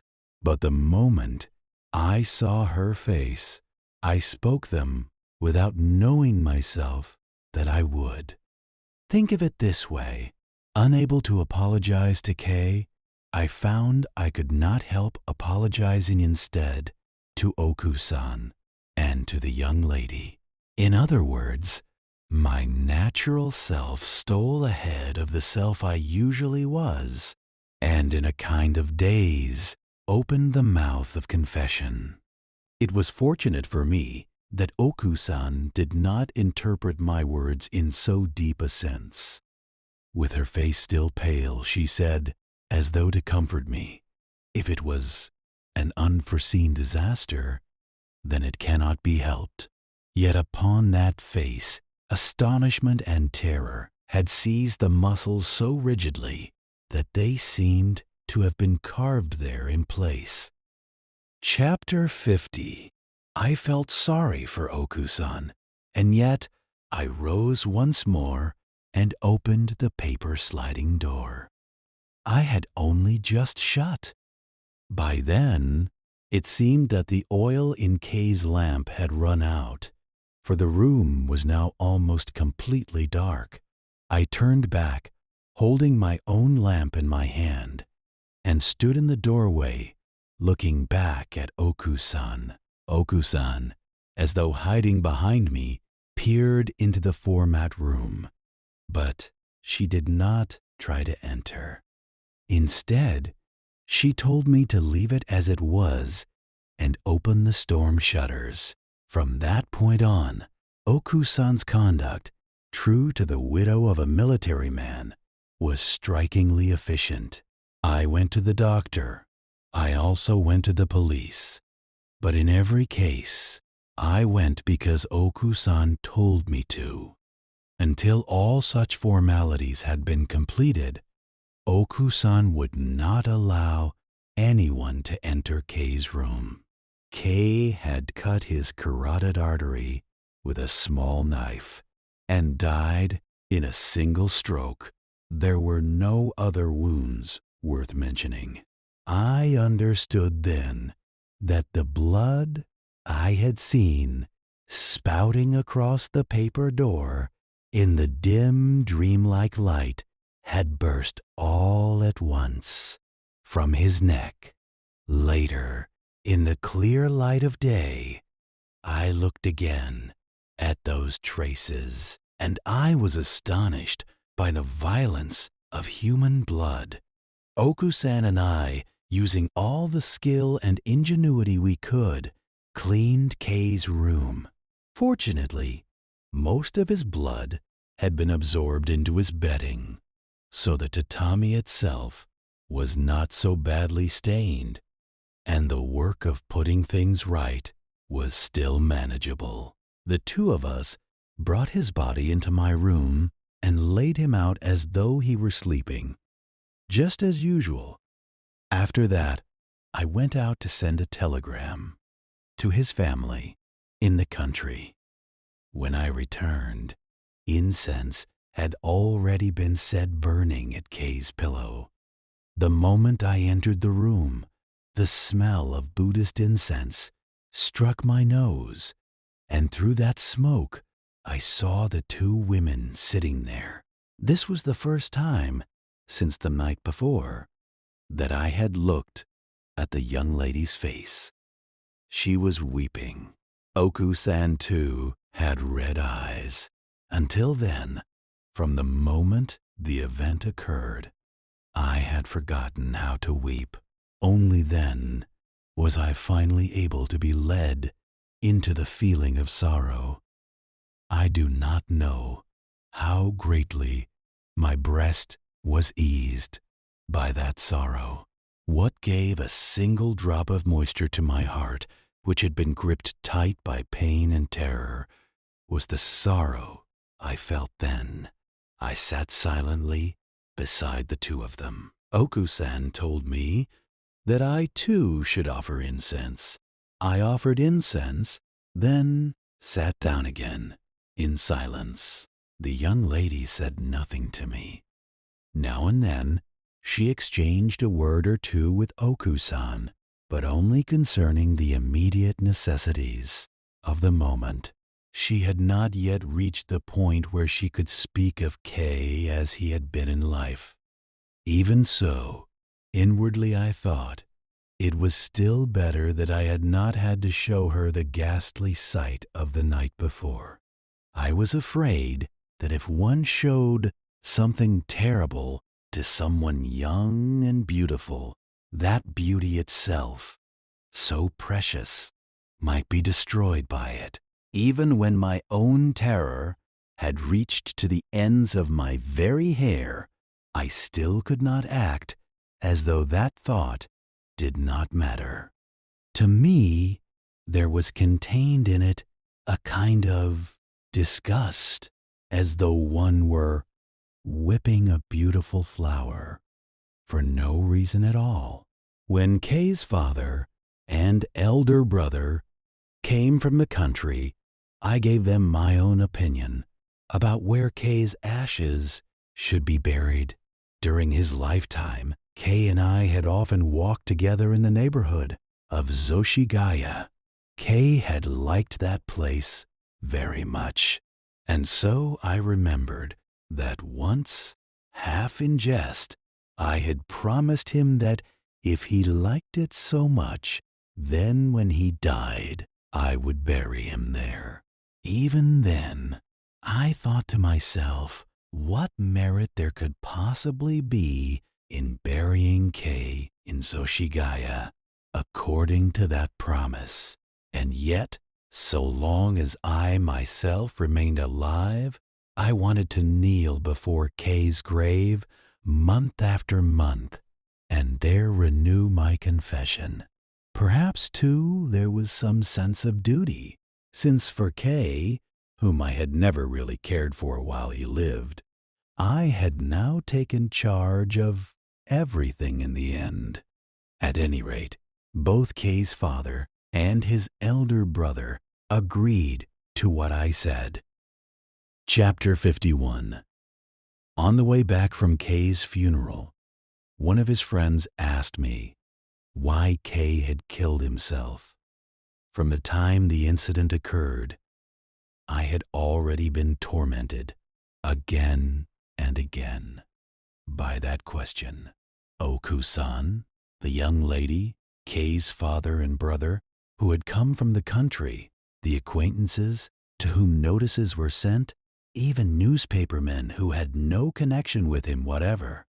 There was not one among them who failed to put that same question to me. Each time, my conscience ached as though it were being pricked with needles, and each time, behind the question, I heard a voice saying, "Go on, confess now that it was you who killed him." My answer was always the same to everyone. I merely repeated the contents of the letter he had left, addressed to me, and added not a single word more. The friend who had asked me the same question on the way back from the funeral and received the same answer drew from his pocket a sheet of newspaper and showed it to me. As we walked, I read the passage he pointed out. It said there that Kay, having been cast off by his family, had fallen into a weary hatred of the world and so killed himself. Without saying anything, I folded the newspaper and returned it to my friend's hand. He told me that besides this one, there were also newspapers which had written that Kay had gone mad and killed himself. Busy as I was, I had scarcely had time to read the papers at all, and so I lacked almost all knowledge of what had been written there, though inwardly it had been weighing on my mind all along. More than anything, I feared articles that would bring trouble upon the people of the house. Above all, I thought I could not bear it if the young lady's name, even only in passing, were to be dragged into it. I asked that friend whether there had been anything else written besides that. He answered that those two kinds were all that had caught his eye. It was not long after that that I moved to the house where I now live. Oku-san and the young lady both disliked remaining in the former place, and I too found it painful to repeat every night the memory of that night. So after discussion, we decided to move. About 2 months after we moved, I graduated safely from the university, and before even half a year had passed after my graduation, I finally married the young lady. Seen from outside, everything had gone exactly as expected, and so one would have had to call it happy. Oku-san and the young lady both seemed, in every way, to be happy, and I too was happy. But attached to my happiness, there was a dark shadow. I thought that this happiness itself might perhaps be the fuse that would, in the end, lead me to a tragic fate. When we married, my wife, for some reason or other, suddenly suggested that the two of us go and visit Kay's grave together. Without knowing why, I felt a sudden shock. I asked her what had made her suddenly think of such a thing. She said that if the two of us went together to pay our respects, Kay would surely be very glad. I looked hard at the face of my wife, who knew nothing at all. It was only when she asked me why I was looking at her in that way that I realized what I was doing. As my wife wished, the two of us went together to Zoshigaya. I poured water over Kay's new grave and washed it for him. My wife set incense and flowers before it. The two of us bowed our heads and joined our hands in prayer. Surely my wife intended to tell Kay how matters had come about so that she and I had been united, and to have him rejoice for us.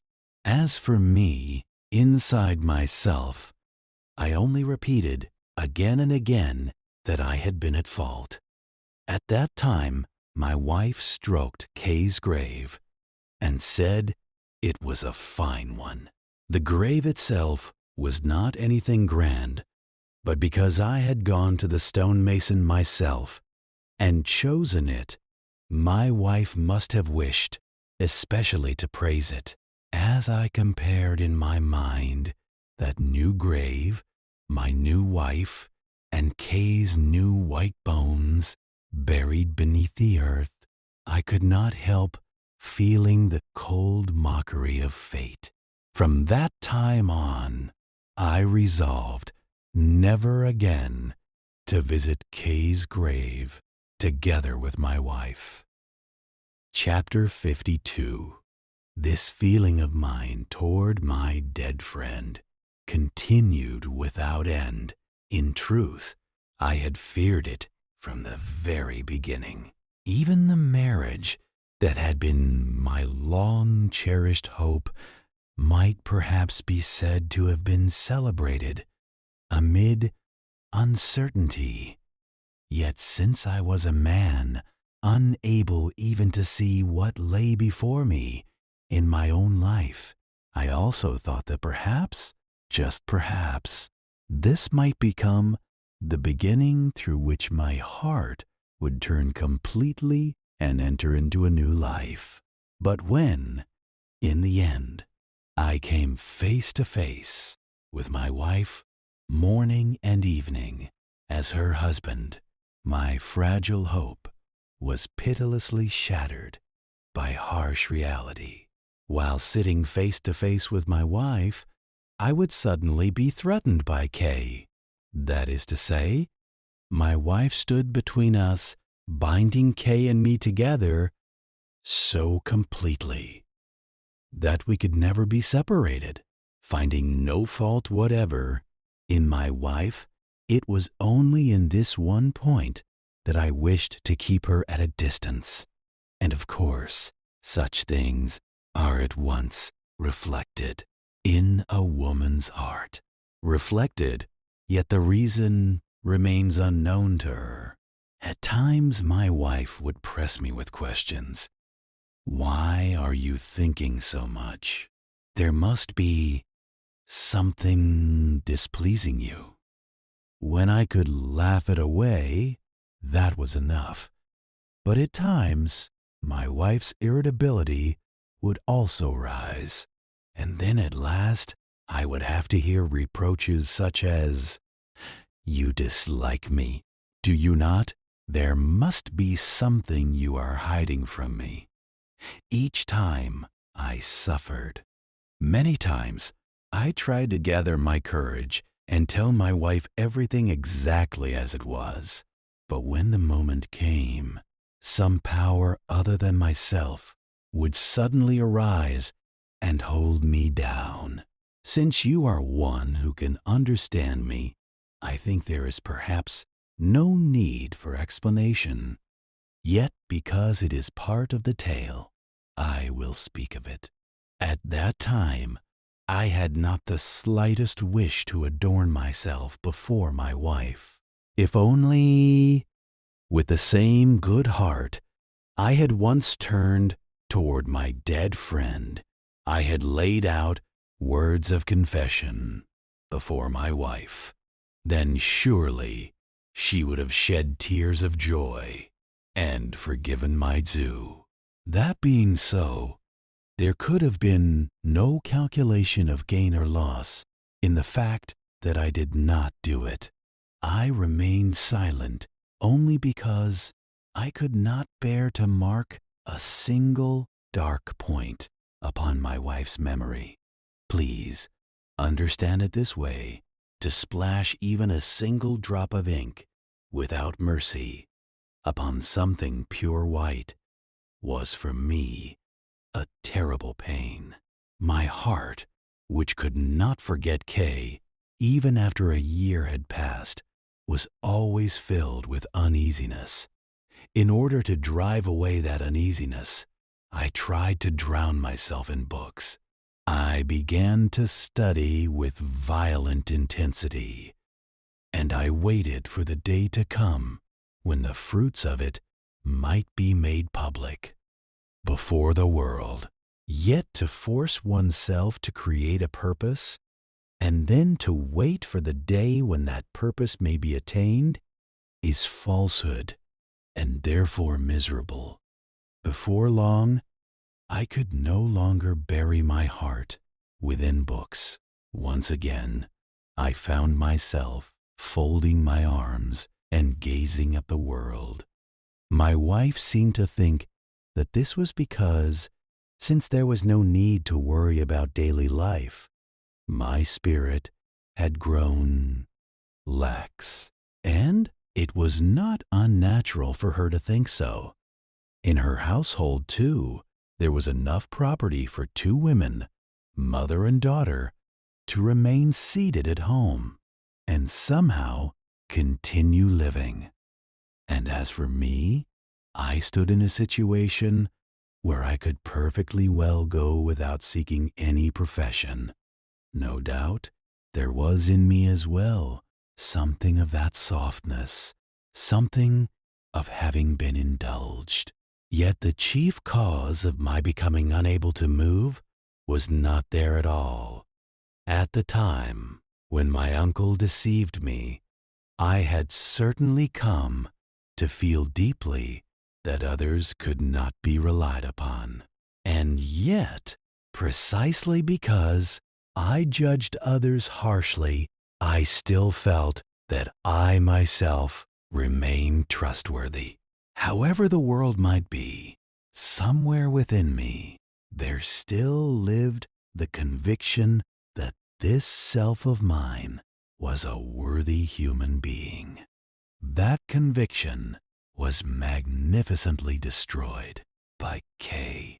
And when I became conscious that I myself was a man no different from that uncle, I suddenly lost all firmness.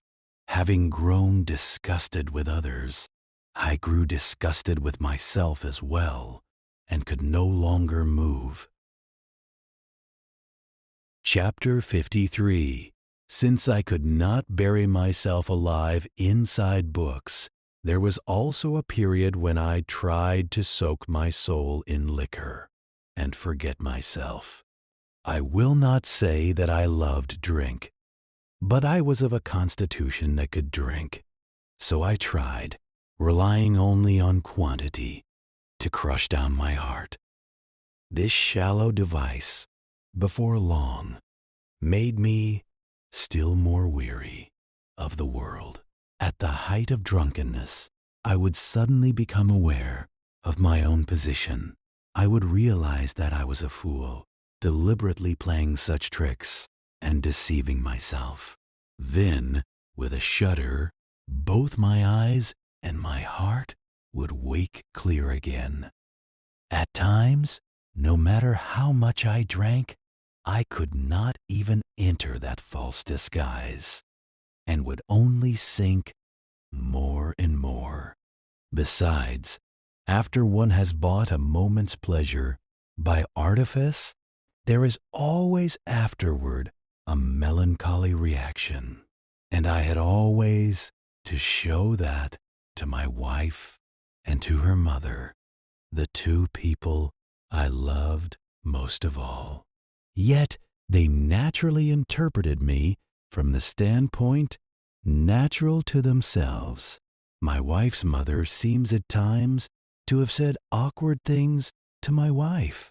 My wife concealed those things from me, yet she herself, it seems, could not feel at rest unless she reproached me on her own account. When I say reproached, I do not mean with strong words. There were hardly any times when I grew angry because of something my wife had said to me. Again and again, my wife begged me to tell her plainly what it was that displeased me. Then she would warn me, for the sake of my future, to give up drink. At times she would weep and say, "You have become a different man these days." That alone would still have been bearable. But then she would add, if Kay had still been alive, you would never have become like this. There was once when I answered that perhaps that was true, but the meaning with which I answered and the meaning my wife understood were entirely different, and because of that, I was sorrowful in my heart. Even so, I could not bring myself to explain anything to my wife. At times, I apologized to her. Usually, it was on the morning after I had come home, late, drunk. My wife would laugh, or else she would remain silent. Sometimes she would quietly shed tears. Whichever it was, I myself could not endure the misery of it. That is why, for me, to apologize to my wife was in the end the same thing as apologizing to myself. At last, I gave up drink. It would be more accurate to say that I stopped, not because of my wife's warning, but because I myself had grown sick of it. Though I stopped drinking, I still had no mind to do anything. With no help for it, I read books. But whatever I read, I would leave lying there just as it was. My wife often asked me for what purpose I studied at all.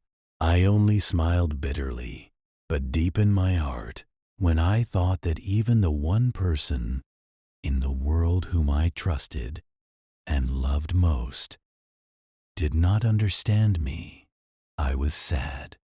And when I thought that there was a means by which I might make her understand, and yet I could not summon the courage to use it, I was sadder still. I was lonely. There were often times when I felt as though, cut off from everywhere, I was living all alone in the world. At the same time, I thought over Kay's cause of death again and again. At the time itself, perhaps because my mind was governed by the single word, love, my observation was simple and direct. I decided at once that Kay had died plainly because of disappointed love. But as, little by little, I came to look at the same event in a calmer state of mind, it began to seem that it could not be solved so easily. The conflict between reality and ideal, and even that was still not enough. At last, I began to suspect that perhaps Kay, like myself, had reached the point where he could no longer bear being alone in the world, and that, as a result, he had suddenly made his decision. And then again, I shuddered, because the premonition began, from time to time, to cross my breast like a wind, that I too was walking the road Kay had walked, and tracing it in just the same way.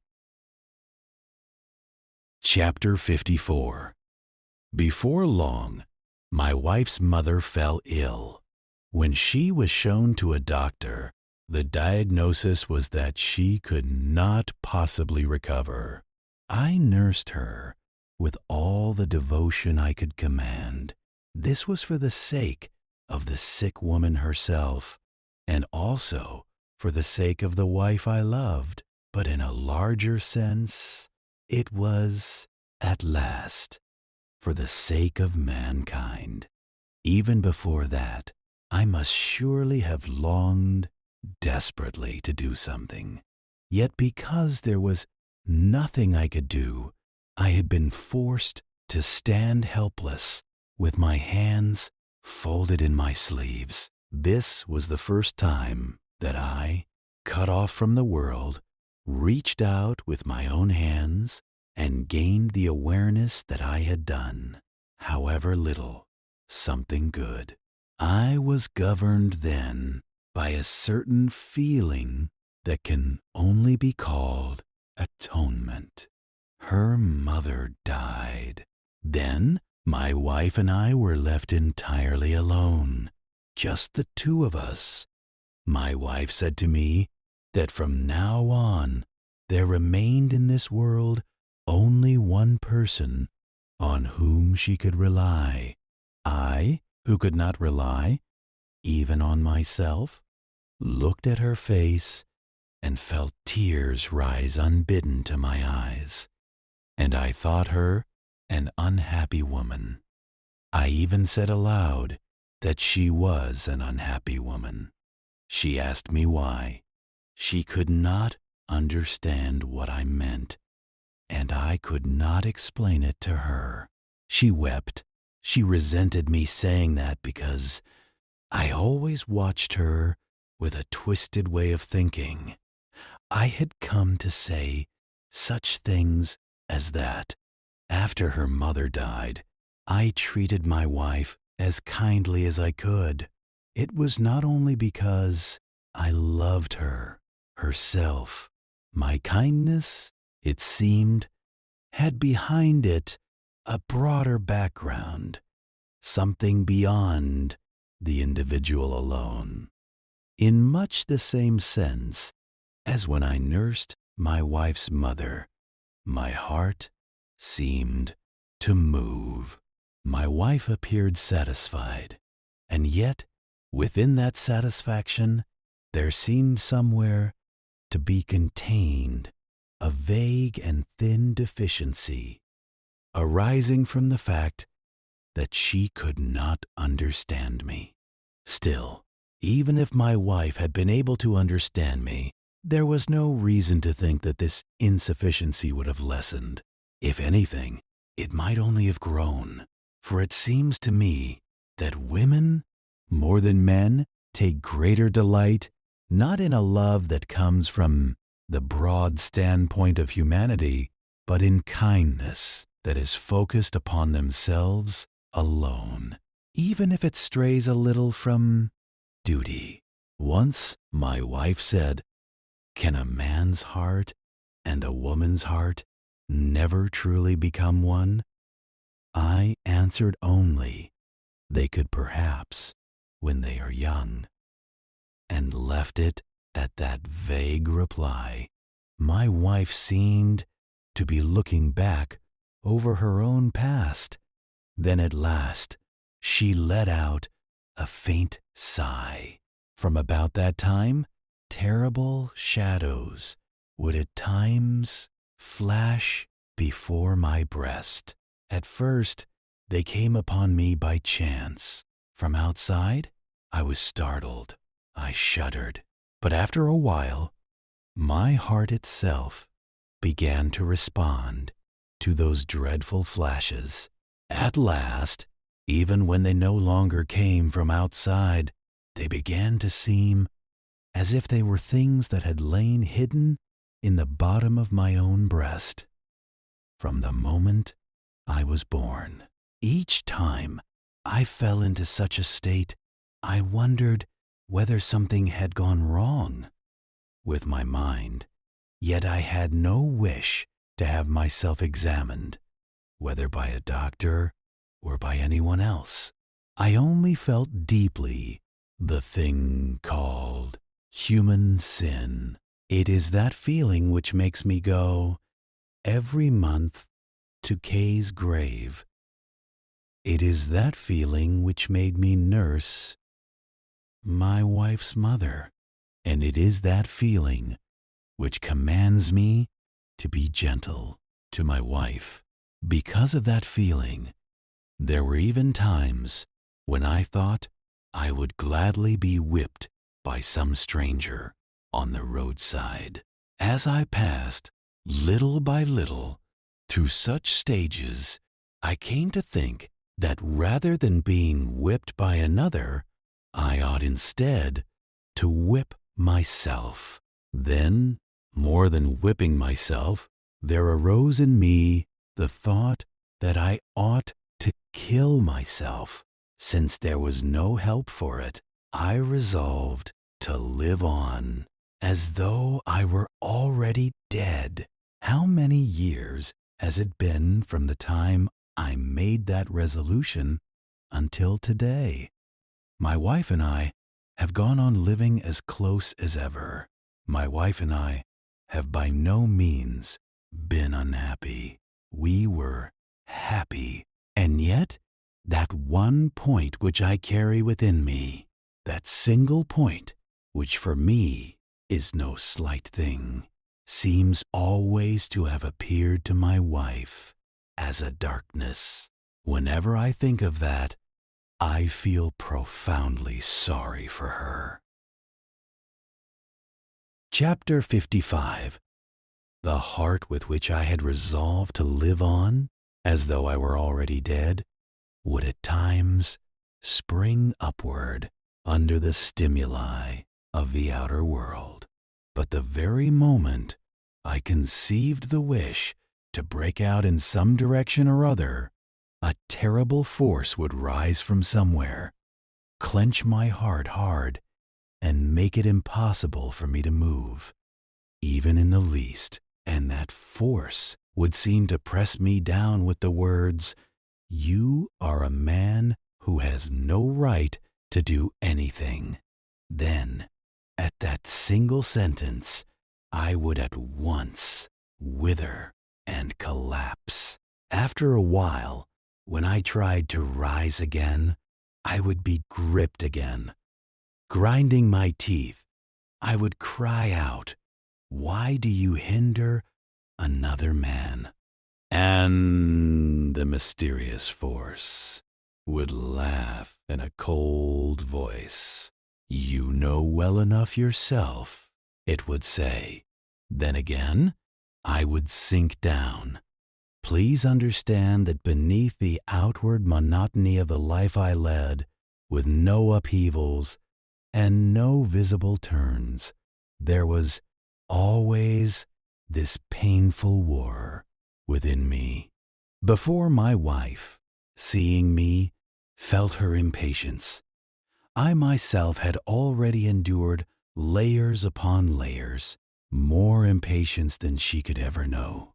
When I found myself no longer able to remain quietly inside this prison, and at the same time utterly unable to break through it, I came at last to feel that, for me, the one act that could be carried out with the least effort was none other than suicide. You may well open your eyes and ask why. Yet that strange and terrible force which always comes to grip my heart while it bars my activity in every direction leaves open for me alone the road of death, free and unobstructed, provided I remain still. All is one thing. But the moment I move, if I am to move at all, there comes for me no possible path forward except to walk upon that road. Up to this very day, there have already been 2 or 3 times when I tried to go forward in the easiest direction to which fate was leading me, but every time my heart was drawn back by my wife, and of course I had not the courage to take her with me. A man like me, who could not so much as tell his wife the whole truth, found it terrible even to think of such a violent deed as seizing away my wife's natural span of life and making her a sacrifice to my own fate. Just as I have my destiny, so my wife has her own portion. To bind the 2 of us together in one bundle and cast us both into the fire seemed to me, even from the standpoint of impossibility alone, nothing but a pitiful extremity. At the same time, when I tried to imagine my wife, after I alone had disappeared, she seemed infinitely pitiable. When her mother died, she had said that from then on there would be no one left in the world for her to rely on except me. That confession of hers had been engraved in me as though soaked into my very entrails. So I always hesitated. There were times when I looked at my wife's face and thought, "It is well that I refrained." And then again, I would remain frozen in place. And from time to time, my wife would look at me with eyes that seemed to say something was lacking. Remember this. It is thus that I have lived. Even when I first met you at Kamakura, even when I walked with you through the outskirts, there was no great change in my state of mind. There was always a black shadow clinging behind me. It was as though I dragged my life through the world for the sake of my wife alone. It was the same when you graduated and returned home. When I promised you that I would see you again in September, I was not lying. I fully intended to see you.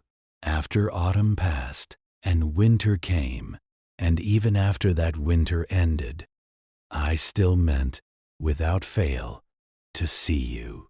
Then, in the height of the summer heat, Emperor Meiji passed away. At that time, I felt as though the spirit of Meiji had begun with the emperor and ended with the emperor. We, who had been influenced most deeply by Meiji and who still remained alive after him, the feeling struck me with terrible force that we had, at last, become men, out of step with the age. I said as much plainly to my wife. My wife laughed and did not take me seriously. Then, for some reason or other, she suddenly said to me, teasingly, "Then perhaps you should follow him in death." Chapter 56. I had almost forgotten the word junshi, because it was a word one had no need to use. In ordinary life, it seems to have lain sunk at the bottom of memory, almost rotting there. When my wife's joke made me remember it for the first time, I answered her that if ever I were to die in junshi, I should mean to follow in death the spirit of Meiji. My answer, too, was, of course, no more than a joke. And yet, at that moment, I felt somehow as though I had been able to pour a new meaning into an old and useless word. About a month passed after that. On the night of the state funeral, I sat as usual in my study and heard the signal gun. To me, it sounded like the announcement that Meiji had gone forever. Thinking of it afterward, it had also become the announcement that General Nogi had gone forever. When I took in my hand the extra edition, I involuntarily said to my wife, "Junshi, Junshi." I read in the newspaper what General Nogi had written and left behind before his death.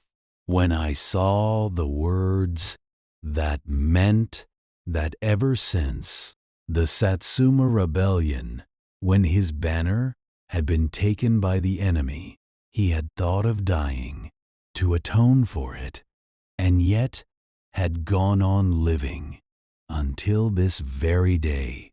I unconsciously began to count on my fingers the years through which Nogi had lived on, while resolved to die.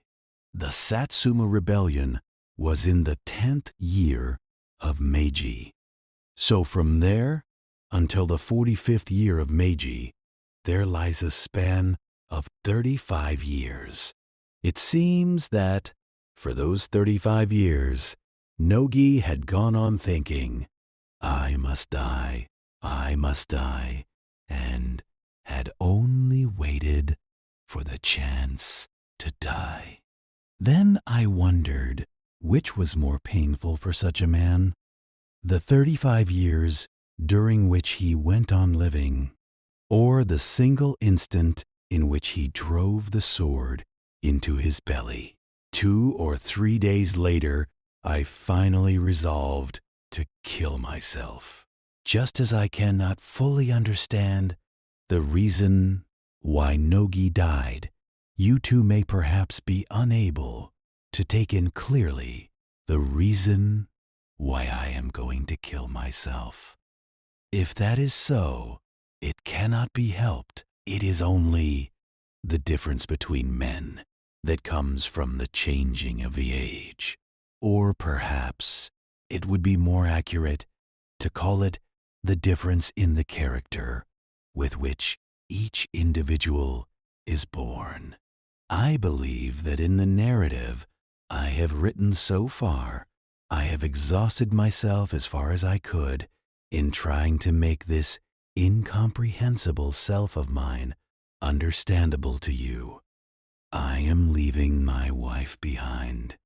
It is a blessing that even after I am gone, my wife will have no need to worry about food, clothing, or shelter.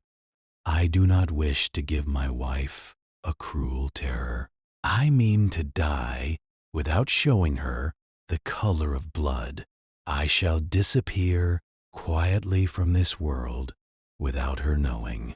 After I am dead, I want my wife to think that I died suddenly. Even if she thinks I lost my mind, I shall be satisfied. It has already been more than 10 days since I resolved to die. Please think that the greater part of that time has been spent in leaving behind for you this long section of my self-history. At first, I meant to meet you and speak, but when I began to write, I found myself pleased to feel that, in writing, I could bring myself forth more distinctly. I do not write this out of idle whim.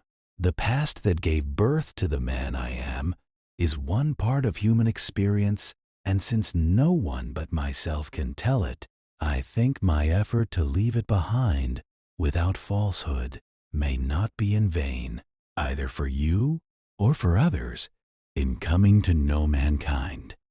Only the other day, I heard a story that Watanabe Kazan, in order to paint a picture called Handan, put off the time of his death by a week. It may be interpreted from another person's point of view as something unnecessary, yet one may also say that it cannot be helped because within the man himself there exists a demand proper to himself. My effort, too, was not only to fulfill the promise I made to you. More than half of it was the result of being moved by a demand within my own self. But now I have fulfilled that demand. There is nothing more for me to do. By the time this letter falls into your hands, I shall no longer be in this world. Most certainly, I shall be dead. My wife went, about 10 days ago, to her aunt's house in Ichigaya. Her aunt was ill and short of helping hands, so I myself urged her to go. During my wife's absence, I wrote the greater part of this long account. Whenever my wife came back for a time, I immediately hid it away. I mean to offer my past, both its good and its evil, as something that may serve for the understanding of others. But please understand that my wife alone is the single exception. I do not wish my wife to know anything at all. My one and only wish is to preserve as purely white as possible the memory my wife holds of her own past. Therefore, even after I am dead, so long as my wife lives, I ask you to keep everything locked within your breast as a secret of mine, confided to you alone.